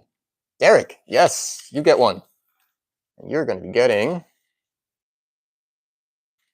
You're getting a Wrath. There we go. Speak of the devil. He is awesome. Awesome Warlord. And that art is so classic. It's so beautiful. I mean, it's one of the best. Just Lynn Hunter. I believe she actually lives in Florida. Yeah, she's amazing. I'm so glad that she's bringing more art to Warlord. So yeah, just send me your address and I'll get that out to you, Derek.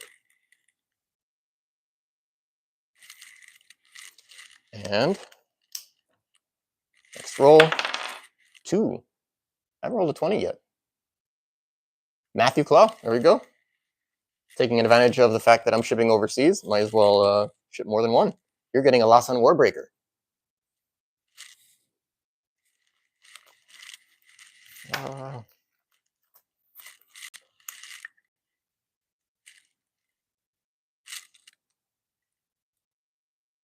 You are there.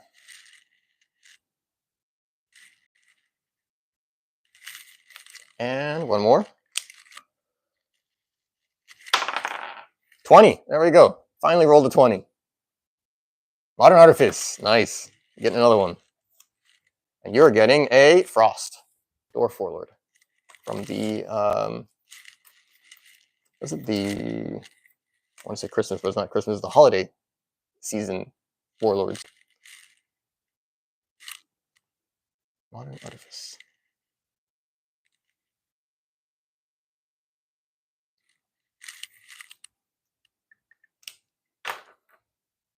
Yes, I do have a lot of Phoenix Feathers.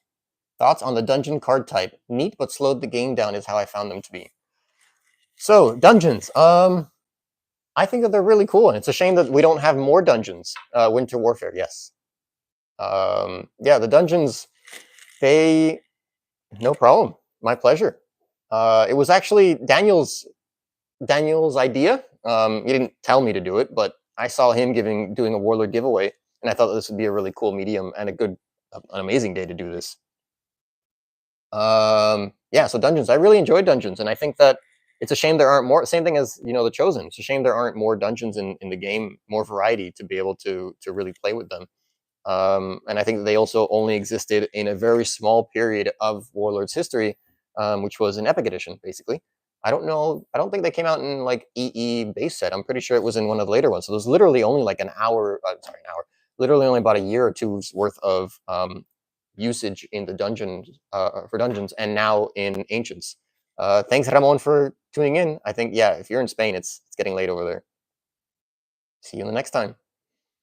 But yeah, so I really hope that they do introduce dungeons at some point. They also had battlefields, which is kind of the same idea, but there's only one of them that I'm aware of, and it was for a Medusan Lord, and so obviously that doesn't really count for general play.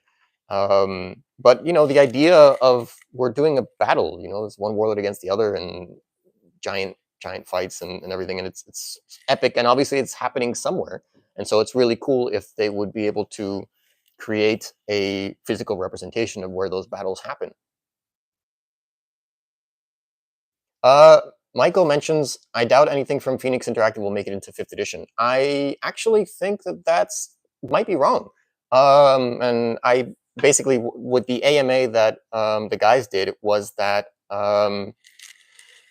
they mentioned that AEG was not able to transfer them any images of art. So they're going to have a really hard time reprinting anything that was produced by AEG.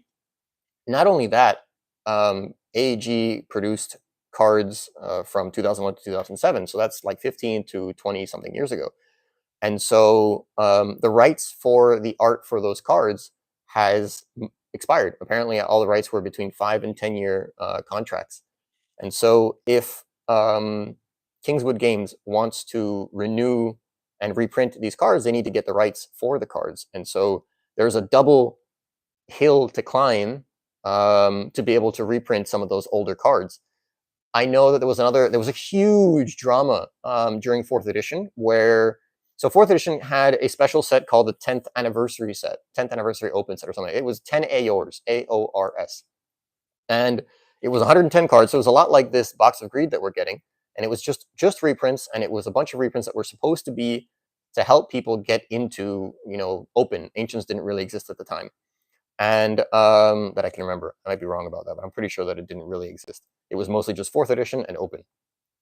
And so that was actually like a player voted product.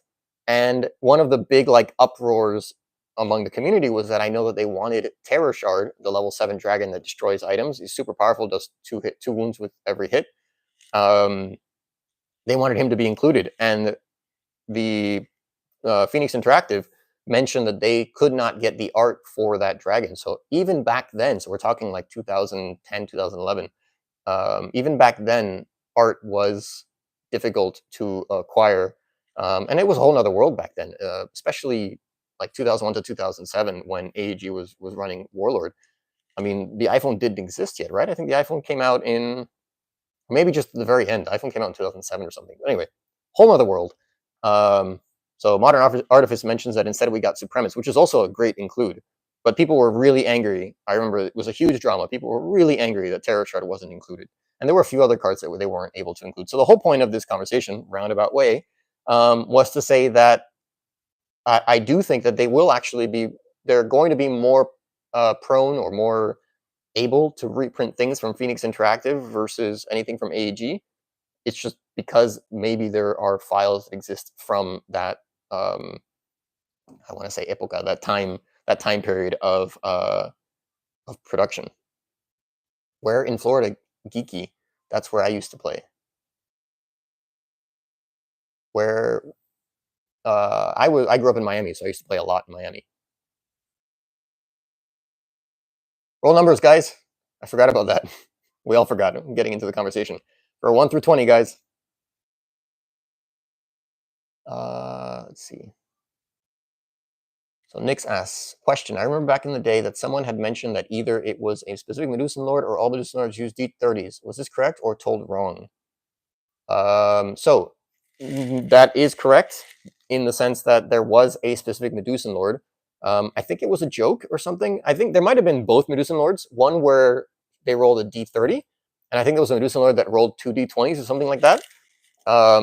Obviously, the die is like our bane. Whenever it's like the most critical moment, it's so common to roll a 1. I was mentioning actually with somebody what was this card?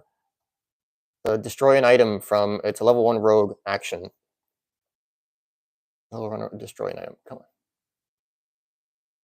Basically, if you rolled a 1, you died, and nobody plays that anymore because I think there's a better version of the card. In Raylor, that doesn't happen because obviously a 1 is a critical success. But let's see, action level 1 rogue text item. Nimble Fingers. There we go. Nimble Fingers. So yeah, that was a meme. Way back when yeah, lots of rogues. I remember tons of times where people would be like, "No, you rolled a 1 on a Nimble Fingers to get rid of Annandale's armor or Brunter's helm off of a Zod or something to be able to win the game," and they would basically kill themselves.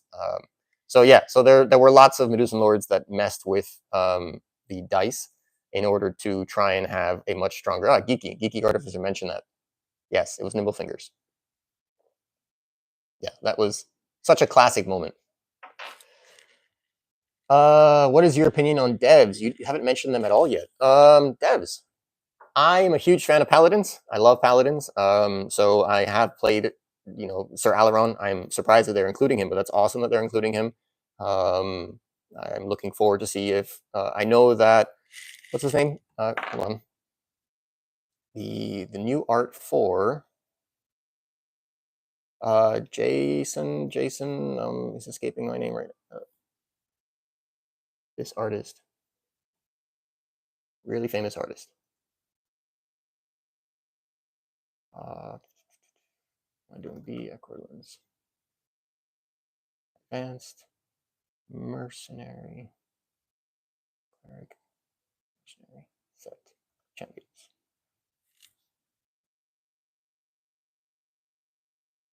Jason Engel. Jason Engel. So he redid Tavis Jape for the Kickstarter. And I believe yes, thank you, Geeky Artificer. You seem to know all this as well. He did the art for Sir Alaron as well, and so I'm looking forward to see if they're going to update the art, because he's one of my favorite, not so common warlords to play, but I do really like. He just hits all those feel good vibes for a great cavalry deck. So yes, I do love them. The other warlords I'm less personally keen on. The Chosen, the Deverines are very like slippery. So like Gednuri is getting the reprint, so everyone's super happy about that too with the new MRP to get back to what it used to be. Yeah, it was he got nerfed hard, and so it's nice that people are getting him back. Engel did Tursath. That was my favorite Warlord art in a card. Yeah, there's a lot of people that really love the Abyssals, so it would be really cool to see more Abyssals. We need 15 through 20, guys, so I can roll again. Yeah, so the devs. Yeah, my big thing with devs is the paladins. I think that's the best subclass for them. I think the wizards are pretty cool as well. I'm not a huge fan of the clerics, and I think my experience is that people are also not the biggest fans. Like the least popular faction, I think, are devs and elves. Surprisingly, clerics. In my experience in buying and selling Warlord in the past. The Griffin and Mazir, yes, the Griffin and Mazir has definitely won many people games for not falling forward spent. Michael, I need 18 through 20.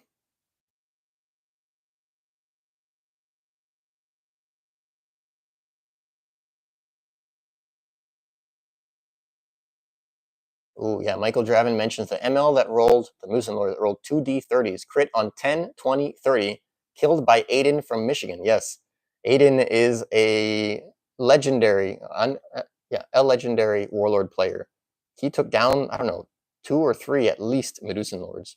It's crazy to me because Medusan Lords are insane powerful, and like you have to go there with that specific goal in mind of testing out decks to really find the perfect combination and perfect moment to be able to take down a Medusan Lord.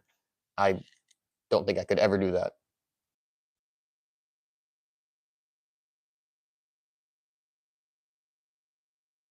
Geeky Artificer mentions Boca Raton, a store called Lost Realms. Yeah, that might have actually been the store where I won the sword, because that rings a bell, and it was in Boca. It was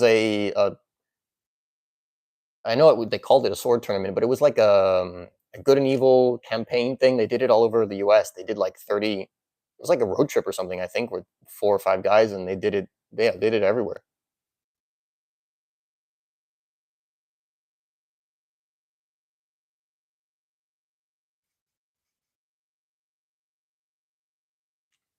Yeah, Gigi Artificer mentions good times and challenge lords, but there were a problem with there were dramas. Like it's Florida. That's to be expected. So they can't reprint the old AHE cards with new art. I believe that is the main goal, is that they will be reprinting old cards with new art, specifically because of the fact that they can't get they don't have access to all of the old art. I know that the guys behind the Kickstarter are doing they're making a concerted effort to get in touch with all of the previous, or as many previous artists as possible. But it's really hard, and they don't have that contact info, and some artists are just impossible to find online, or might not be working, and unfortunately, a few of them have already passed, like William O'Connor. And his estate hasn't been solved yet. I don't know what the proper terminology is there, but as far as I'm aware, I don't think anybody can really print his art at the moment.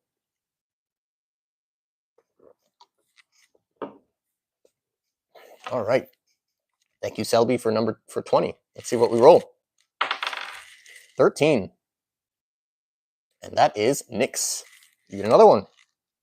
You're getting a Narm Sim.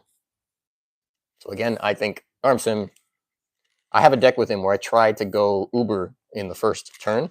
Again, it's really hard. Unfortunately, it's not easy to win when you're killing your own characters. And then when you're not the elves and you can't just necro them back into play. Nyx. And 8. Subgenius.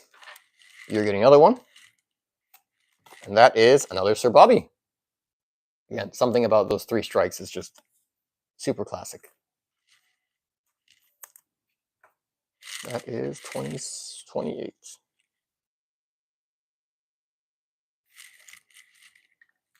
All right, one more. 3. Joshua Kolb.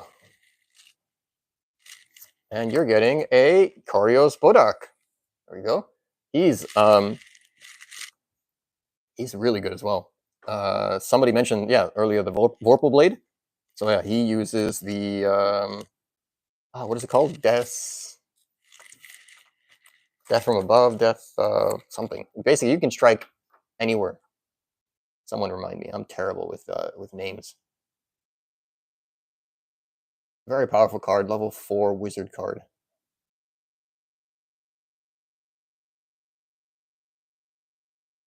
Level 4 wizard. Nope.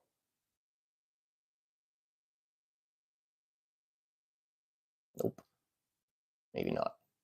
Anyway, basically he has a combo where you can just kill one of your characters. Your next strike is a critical success. If you can put on the war ring, then you make him a fighter, and then he can equip the Vorpal Blade, and then he can use that to strike anybody in the game and win. Joshua. And that is 29. All right, not quite at 100 yet. We'll go for a little while longer. Let's see. Oni Killer asks, what steed did you prefer to use? Actually, I really liked, I'm a janky player. I'm not the best player in the world at all, anywhere near it. But, you know, the point is to make it fun. And I really enjoyed playing Icarus. And I love the fact that Icarus can ready an item immediately. And that the Crux steed, like an undead steed, comes into play spent, but you can ready it to move 2 ranks.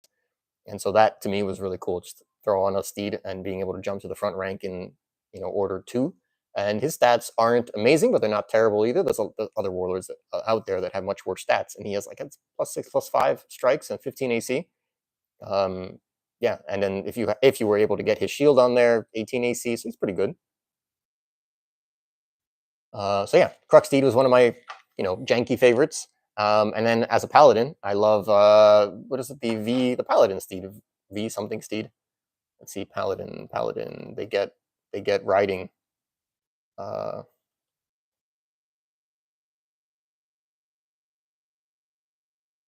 Verdathamount. There we go. Blanking. Yeah, Verdathamount was really good. Fellblow, yes.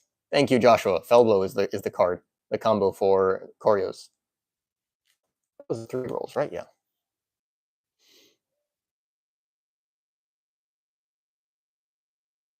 Zombie Sex Machine asks, speaking of art, do you own any Warlord artwork? I feel blessed to own the art for Cole and Feldspar Gargoyles. Ah, so you like the dwarves and gargoyles.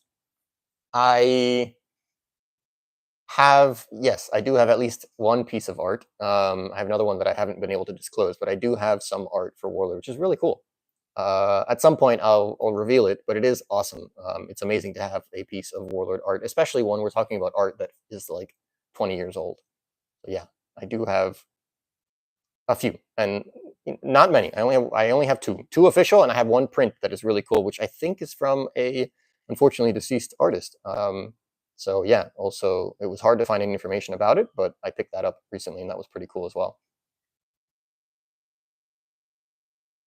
Let's see, yes, Jason Engel is an amazing artist, and it's awesome that they're bringing him back.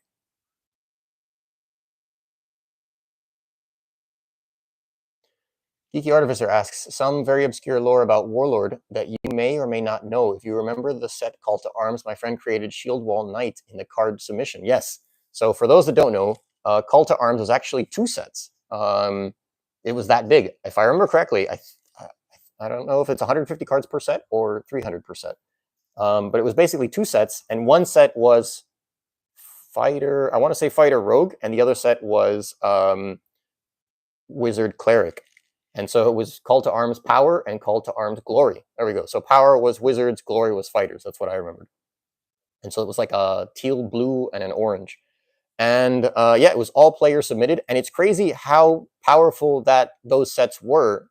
They've matured extremely well versus a lot of the other sets, both in value and power. I mean, Adarimi is coming out of there. Kafka is coming out of there. There's so many really powerful warlords that came out of those sets.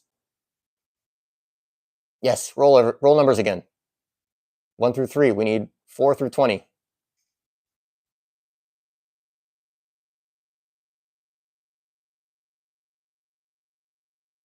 And you also mentioned, exactly, you mentioned that your friend designed Shield Wall Knight, which is actually, I really like the art of that card. That's an art that I would really not mind having. But yeah, so Adarimi was a player submitted design by this guy that I know, Adam. Hayden killed 3 Medusan Lords and then got his own Medusan Lord that never died. What was his Medusan Lord? Was it one of the Illusionist guys from 4th edition? Why did they redo the art on Tavis Jape? Because they lost the rights, or to have a new pose alt art? Walter asks. So they didn't intend to redo the art. Jason Engel redid the art because apparently the story was the art was meant to be for a lower level character and not a warlord itself. And so he, as an artist, felt that the art wasn't good enough for a warlord, especially not a warlord of that magnitude, because Tavis Jape is so strong.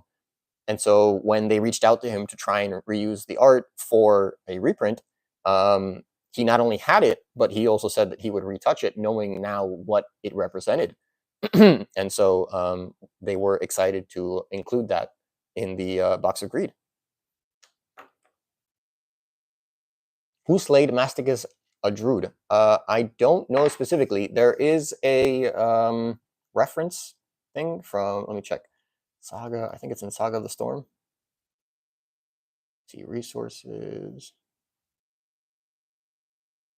Medusan Lords. I'll link that below in a sec.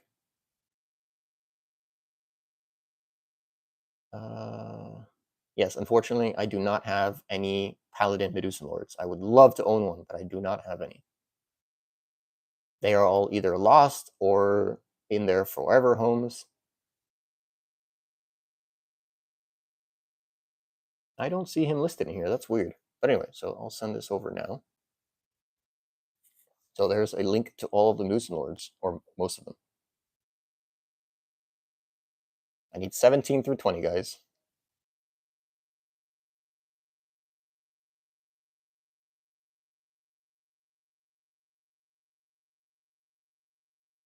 So yeah, Joshua, I have no idea who specifically slayed Masticus. I wish it was me.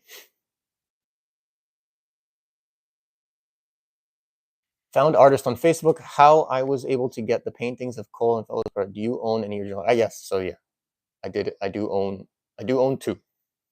I'll disclose that. I own 2, and one of them is a lot cooler than the other one. The other one is still really cool. Oni Killer, are you participating in the rolls?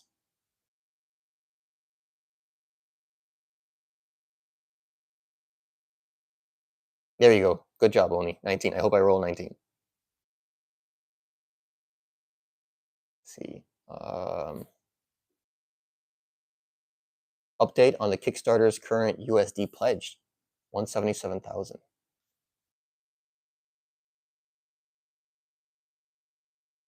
180, 324 backers. And that was at, so we've been on for 2 hours. It's been 2 hours and 20 minutes that it's been live. So yeah, that's awesome. They've done really well. It's almost 5 times their minimum in less than 6 hours. That's amazing. Are we?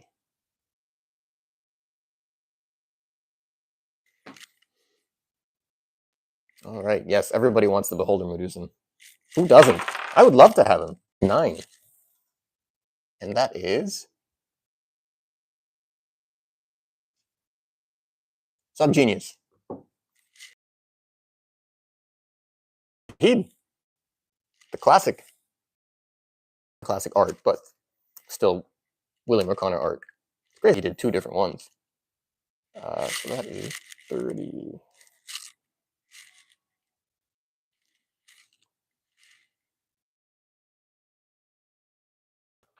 Next roll.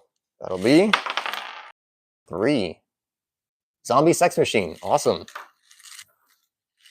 You'll be getting... What faction do you like, Zombie? Surely you like elves. You're getting a Sir Robert.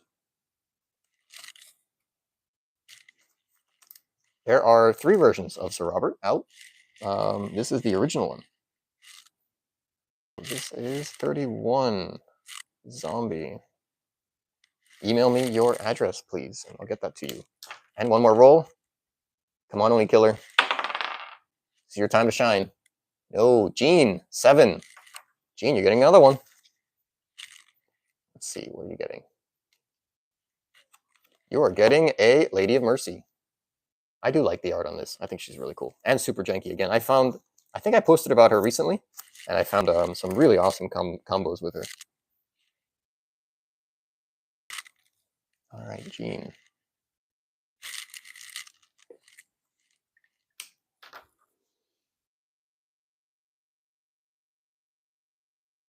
Nice to see that I'm still going. Yeah, this is my first time, so I'm glad that I've been able to go this long. That's awesome. Thanks for sticking around, guys. You guys are awesome.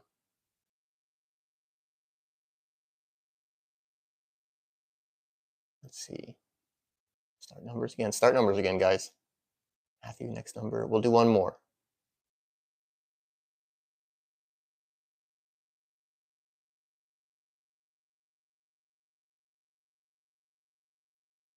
Everyone wants a Terror of Inspire. That was Josh that put him down. Is it really Josh?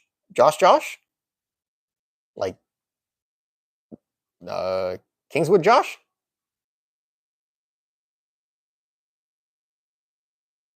Scott Lambert says, I threw all my Dragonlords to Mythilgen and lost like I should have. She was my real... Yeah, I'm so mad about... I'd never expect to win against a Medusan Lord. But Mythilgen was available for purchase on eBay as an auction. And the auction ended while I was on the Great Wall of China. And there was no internet.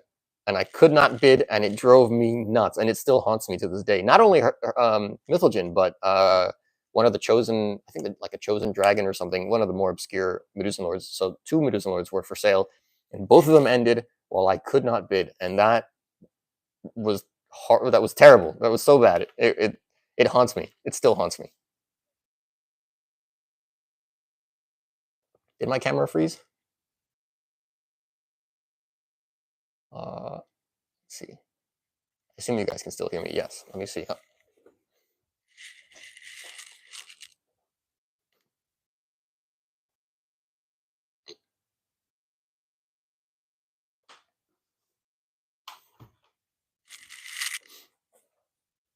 Yeah. All right. Camera should be unfrozen. Yeah. I got the warning for battery life. Unfortunately, the mic is like a plug-in to where you plug the phone in. So it's nice to know that the phone has lasted this long. I really didn't expect it. I was worried, but it's awesome that it's lasted. I think we've been going for more than 2 hours, which is amazing. Yeah, so Mythilgen. Yes, she's a sore, very, very sore subject for me. I could have never possibly imagined to beat her, but winning her at the auction, I expected, I hoped, and everybody wishes they can win her. Dev store is cool.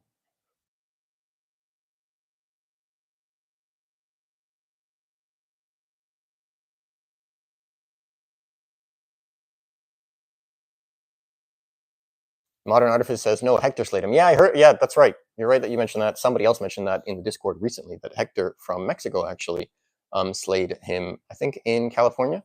And no, I actually think it's Carter that owns him right now. All right, last one, guys. 10 through 20. Throw any other questions.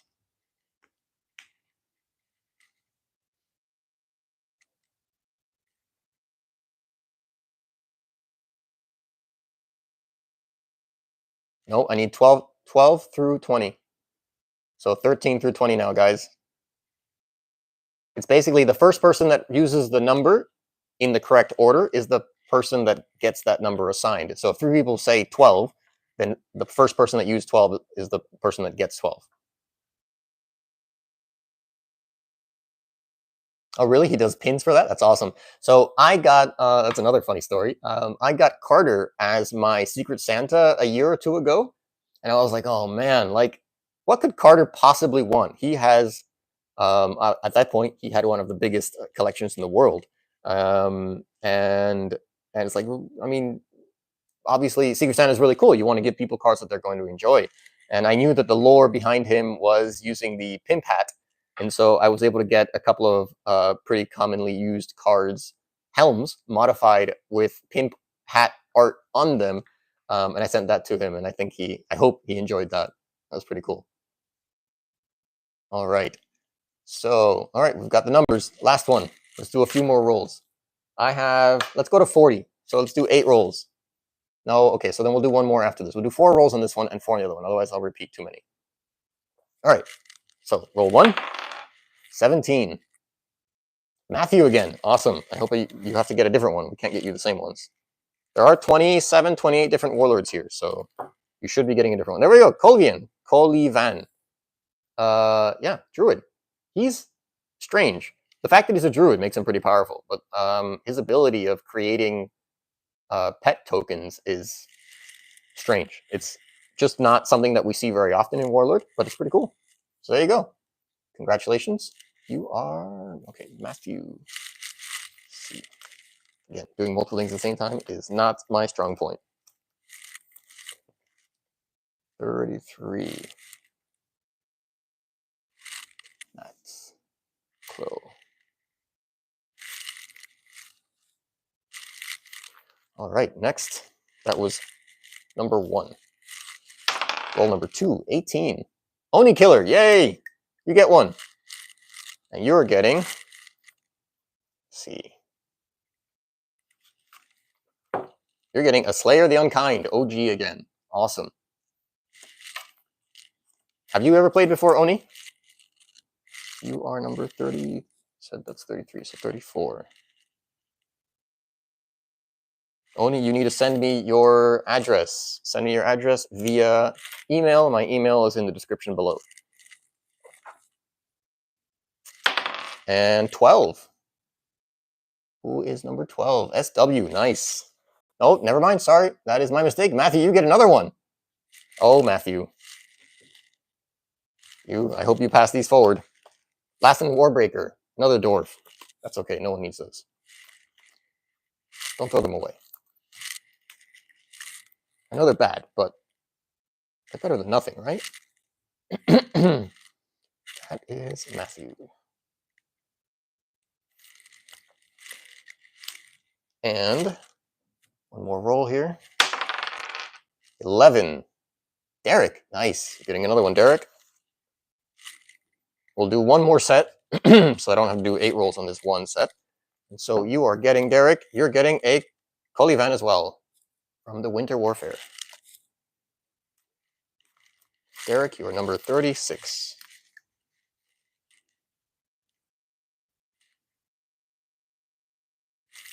Congratulations. All right. We'll have a little bit more of a conversation. And yeah, so let's do one more set of numbers, guys. 1 through 20. Go for it.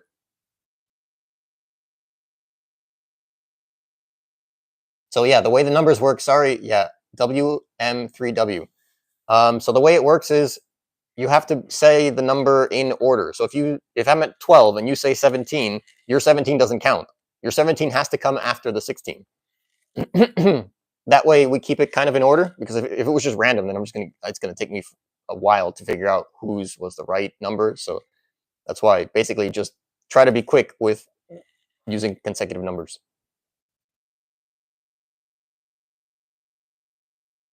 I'm surprised it worked. It was hard getting going at the beginning, but it's worked pretty well so far.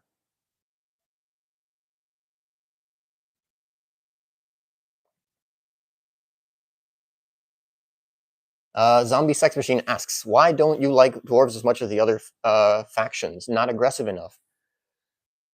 Yeah, so dwarves are known for being stunties. They are super tough. They have lots of hit points. They have high AC. They are impossible to kill. They have lots of healing, lots of clerics. And not only that, there's the warlord, I don't remember his name right now, but the warlord that has the inversed starting army, or rather standing army, I guess you can call it. But basically, he starts normally. He has the 3-2-1, but his ranks don't become illegal where you have one too many characters in the rank before it. So you basically can have one character in the front rank, 2 in the second, 3 in the third, 4 in the fourth, and so it's just impossible to break through his ranks. He's one of the most difficult warlords to chew through, and so that's what just makes it relatively slow play. Like I enjoy build, but it is frustrating when it's impossible to make wounds because they just heal so much. And in general, I'm just piling on to like the general dwarven hate. I don't have too much of a problem with them. I do have a couple dwarven decks. So I basically before way back in 2020, when that all the craziness happened in the pandemic and everything, I did a major sale of Warlord and I got rid of 95% of my collection, and I spent a lot of time building my forever decks. And so I did like 110. I designed about 110 decks, which I have been wanting to share, and I just have not had the time. And now things are going to change, obviously, with the new cards, so it's going to make everything impossible. But anyway, the point is that I have these 110 forever decks, which are no longer forever decks. And yeah, I basically went around and tried to make a deck out of any warlord that had ever really piqued my interest. As like, oh, I really love, you know, you always have that, like, oh, I'd love to have a deck out of this warlord, but it's hard to actually sit down and design decks for every warlord that you've ever been interested in. And Warlord up until now has had like 260, I think, different warlords, 265 warlords in total. I think there's like 290 warlords, but of those, a bunch of them were reprinted, like Lord Gahid, you know, printed twice. Lady of Mercy was printed twice, etc., etc. And so yeah, so I do have decks for every single faction, of course. And at some point, I'd love to share them. And yeah, I will roll. I'll go ahead and roll. Yeah, we'll roll now and then keep chatting a little bit longer. Always a little bit more. 9. And that is Oni Killer. Yes, you get another one. Congratulations. We are giving you a... Ooh, Soren Hill. He's a weird one. He is an evil paladin from the Dwarves. And also not one that anybody's gotten yet. So congratulations. Where are you joining us from? Let's see. Oni.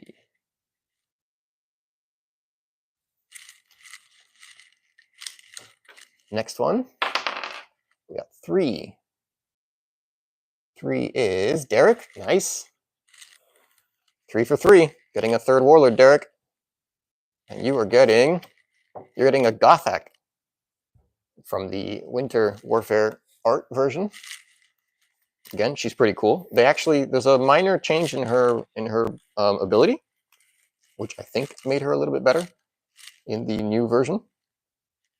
I think she was reprinted in Temple of War, if I remember correctly. Derek. But yeah, she's pretty cool as a range striker. Rolling one more time, no, 2 more times. Let's see. We're at 15. Number 15. Duray Selby, nice. First one for you, Duray. And you're going to be getting... You're getting Adonis the Cosner. Deverine from Eye of the Storm. Again, not available in any starter decks. There were no starter decks for that one set for whatever reason. There were only booster packs. So Duray, you need to send me an email or message me if you have me somewhere, your address, and I will get that mailed out to you. One more roll. 14. Joshua Kolb, sorry, Joshua. Nice. I think that might be your third one, right? And you're getting the Lady of Mercy. Again, super janky. 40. 40 warlords. You are Joshua.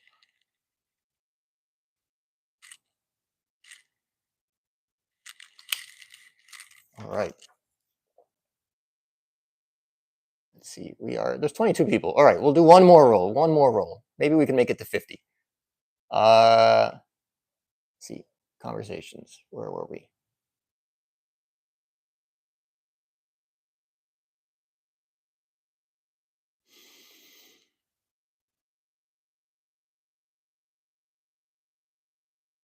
Tony says, I got to play against the Siege Overlord after a tournament and got blasted. Yes, the Siege Overlord was very difficult. Did my camera die?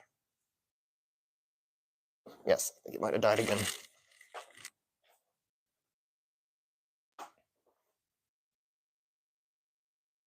Yep, we're down to 10%.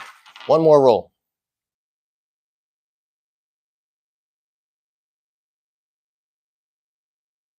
Yes, the Siege Master, what was his name? Kalden. Kalden was impossible to beat. The only way you could beat him was with this one level, one action, which was like monks and mentalists got a bonus to the roll equal to their skill or something like that. So basically, the Siege Master started in like rank 4 or 5 with a bunch of siege characters in the front, and it was impossible to chew through those. I think you had to beat him within like 2 or 3 turns or something. And so yeah, the only way to really hit him was basically janking it. You had to use that one action.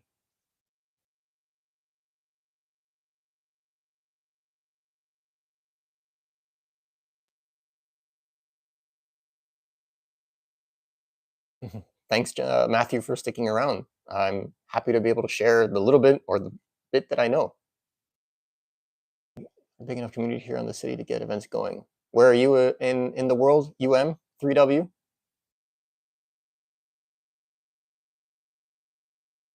You talk to them. I was saying I'll learn to play tournament. Awesome, Walter. Yes, everybody needs to do that. We need to get out there and get people to learn how to play Warlord.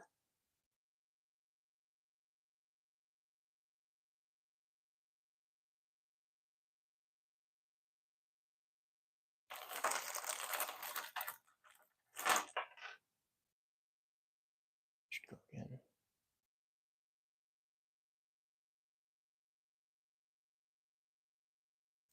Modern Artifice mentions, I hope we get a new version of Limited Wish. I hope so too. Those were really cool.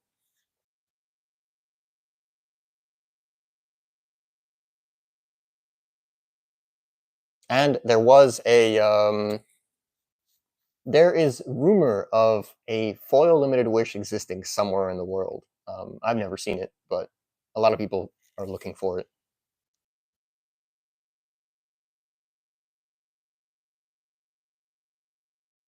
Yes, the art on Audiakar is amazing.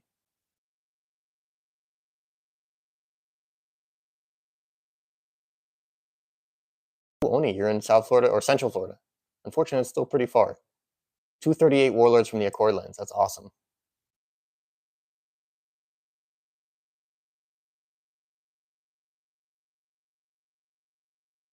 Ever build an Aridun of the Stone deck? Really? Aridun of the Stone? But he's not a summoner, is he? Isn't he a cleric?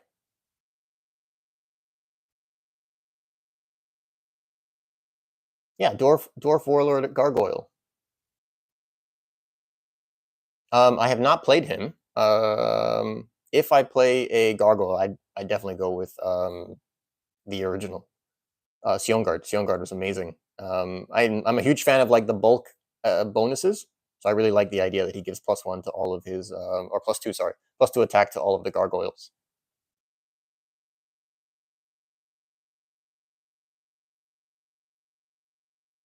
You're in Texas Panhandle. Okay, awesome. 6 players. Yeah, well, you know, the person that has the most Medusan Lords is rumored to be in Texas, so we all call him the Texas guy. I have no idea who he is, no idea what his name is, but apparently that's where most of the Medusans have gone to rest.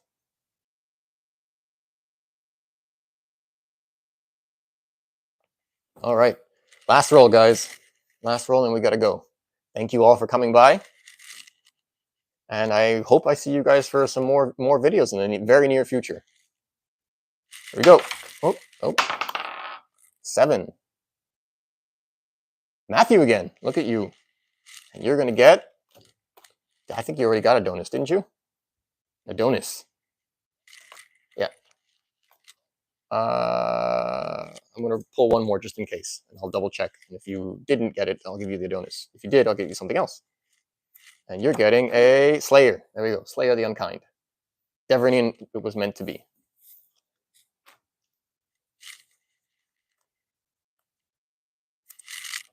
Siege 41.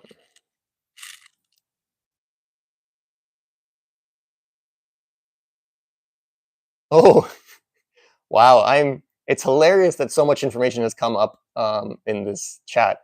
No, Nihil does not own all of the... Did he really?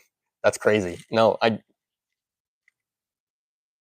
can't be 100% certain because I don't know who Texas guy is, but I want to be 99% certain that it's not Nihil.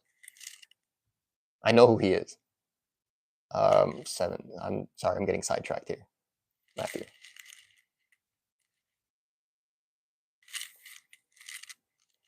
All right, that was roll number 1. Roll number 2. Oh, what is going on here? Yeah. I'm looking at the numbers, and I think that I might have done that wrong. That's Gene, not Matthew. Gene. Okay. Well, Gene. Sorry, Matthew. Gene got 7 first. So, see, this is why we want to do things in order. I'll double check and see that you got one of those. Regardless, you have both won, I think, 3 warlords each. So I think we're good. Shuffle that up and roll 12. Joshua Kolb. Yes. I think that is your 3rd one as well. Congratulations. You're getting a Khan Malak. Another one of the Winter Warfare, and he's a ranger. He's really cool. I think that's super he's underplayed, but the fact that your other Free Kingdoms Rangers and Scouts have stealth +5 makes him pretty powerful. Stealth is an amazing feat. Probably one of the best. Stealth and marksmanship. Power attack would probably be a 3rd, I think. Here we go, Joshua. All right, 2 more rolls. Come on. We have... All right, in order. We got 4. So Michael, yes, Michael Travin. Nice, you have not gotten one. So Michael, you are getting... You're getting a Sulak Blood Gullet. Nothrog. Nothrog Rogue. You need to send me an email or contact me via socials with your address, and I'll get this shipped out to you.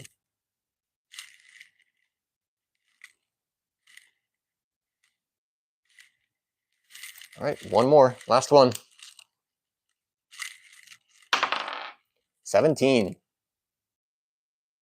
15, 16, 17. Matthew, there we go. You get one now anyway. Now I feel less bad about making that mistake. So now, Matthew, you're getting a Sorsha. We haven't gotten this art yet. Awesome. She's beautiful. I really like that art. Like, the original art is amazing, but that art is also really good. So 44.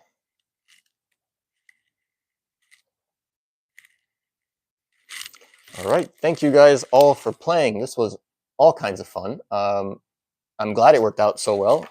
It's a shame we didn't get all the 100 gone, but I might do another one. We'll see. Stay tuned. I'm glad we did this. Let's see. I'll run through some quick questions, but my phone is going to die any second now.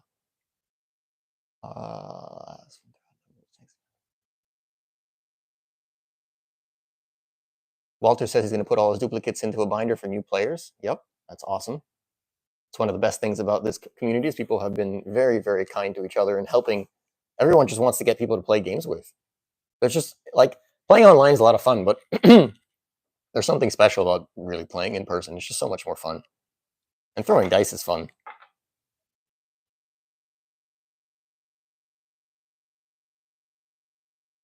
Yes, you can message me on Discord, Walter. My Discord is WarlordCardGamer.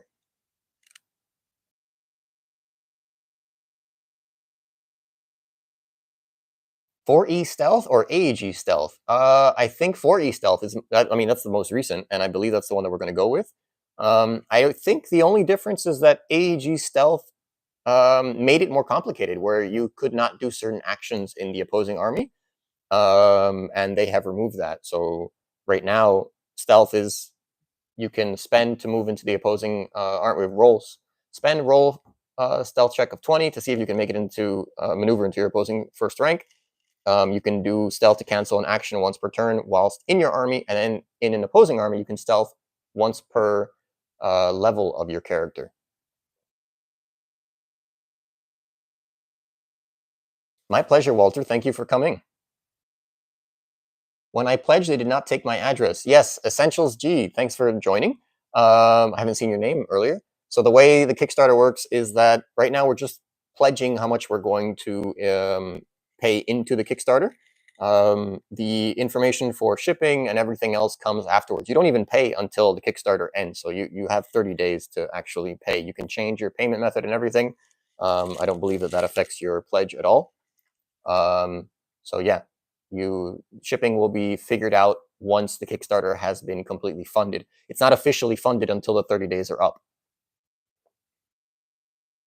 How do they know where to send product? Yeah, so exactly that they'll find that out later. They'll do that through the backer kit. The backer kit will they'll require your information, your address and everything, and they will allow you to buy extra product. 99% sure. Like again, I didn't read it, but I'm pretty sure that that's what was discussed in previous interviews and stuff like that. Yeah, I sent a link earlier. I'll send it again. WarlordCards.com to find players near you. So everybody should be signing up to that to try and find players to play in-person games with. There you go. That's the link, everybody. Find players near you. Sign up there, and you'll be able to find other people near you.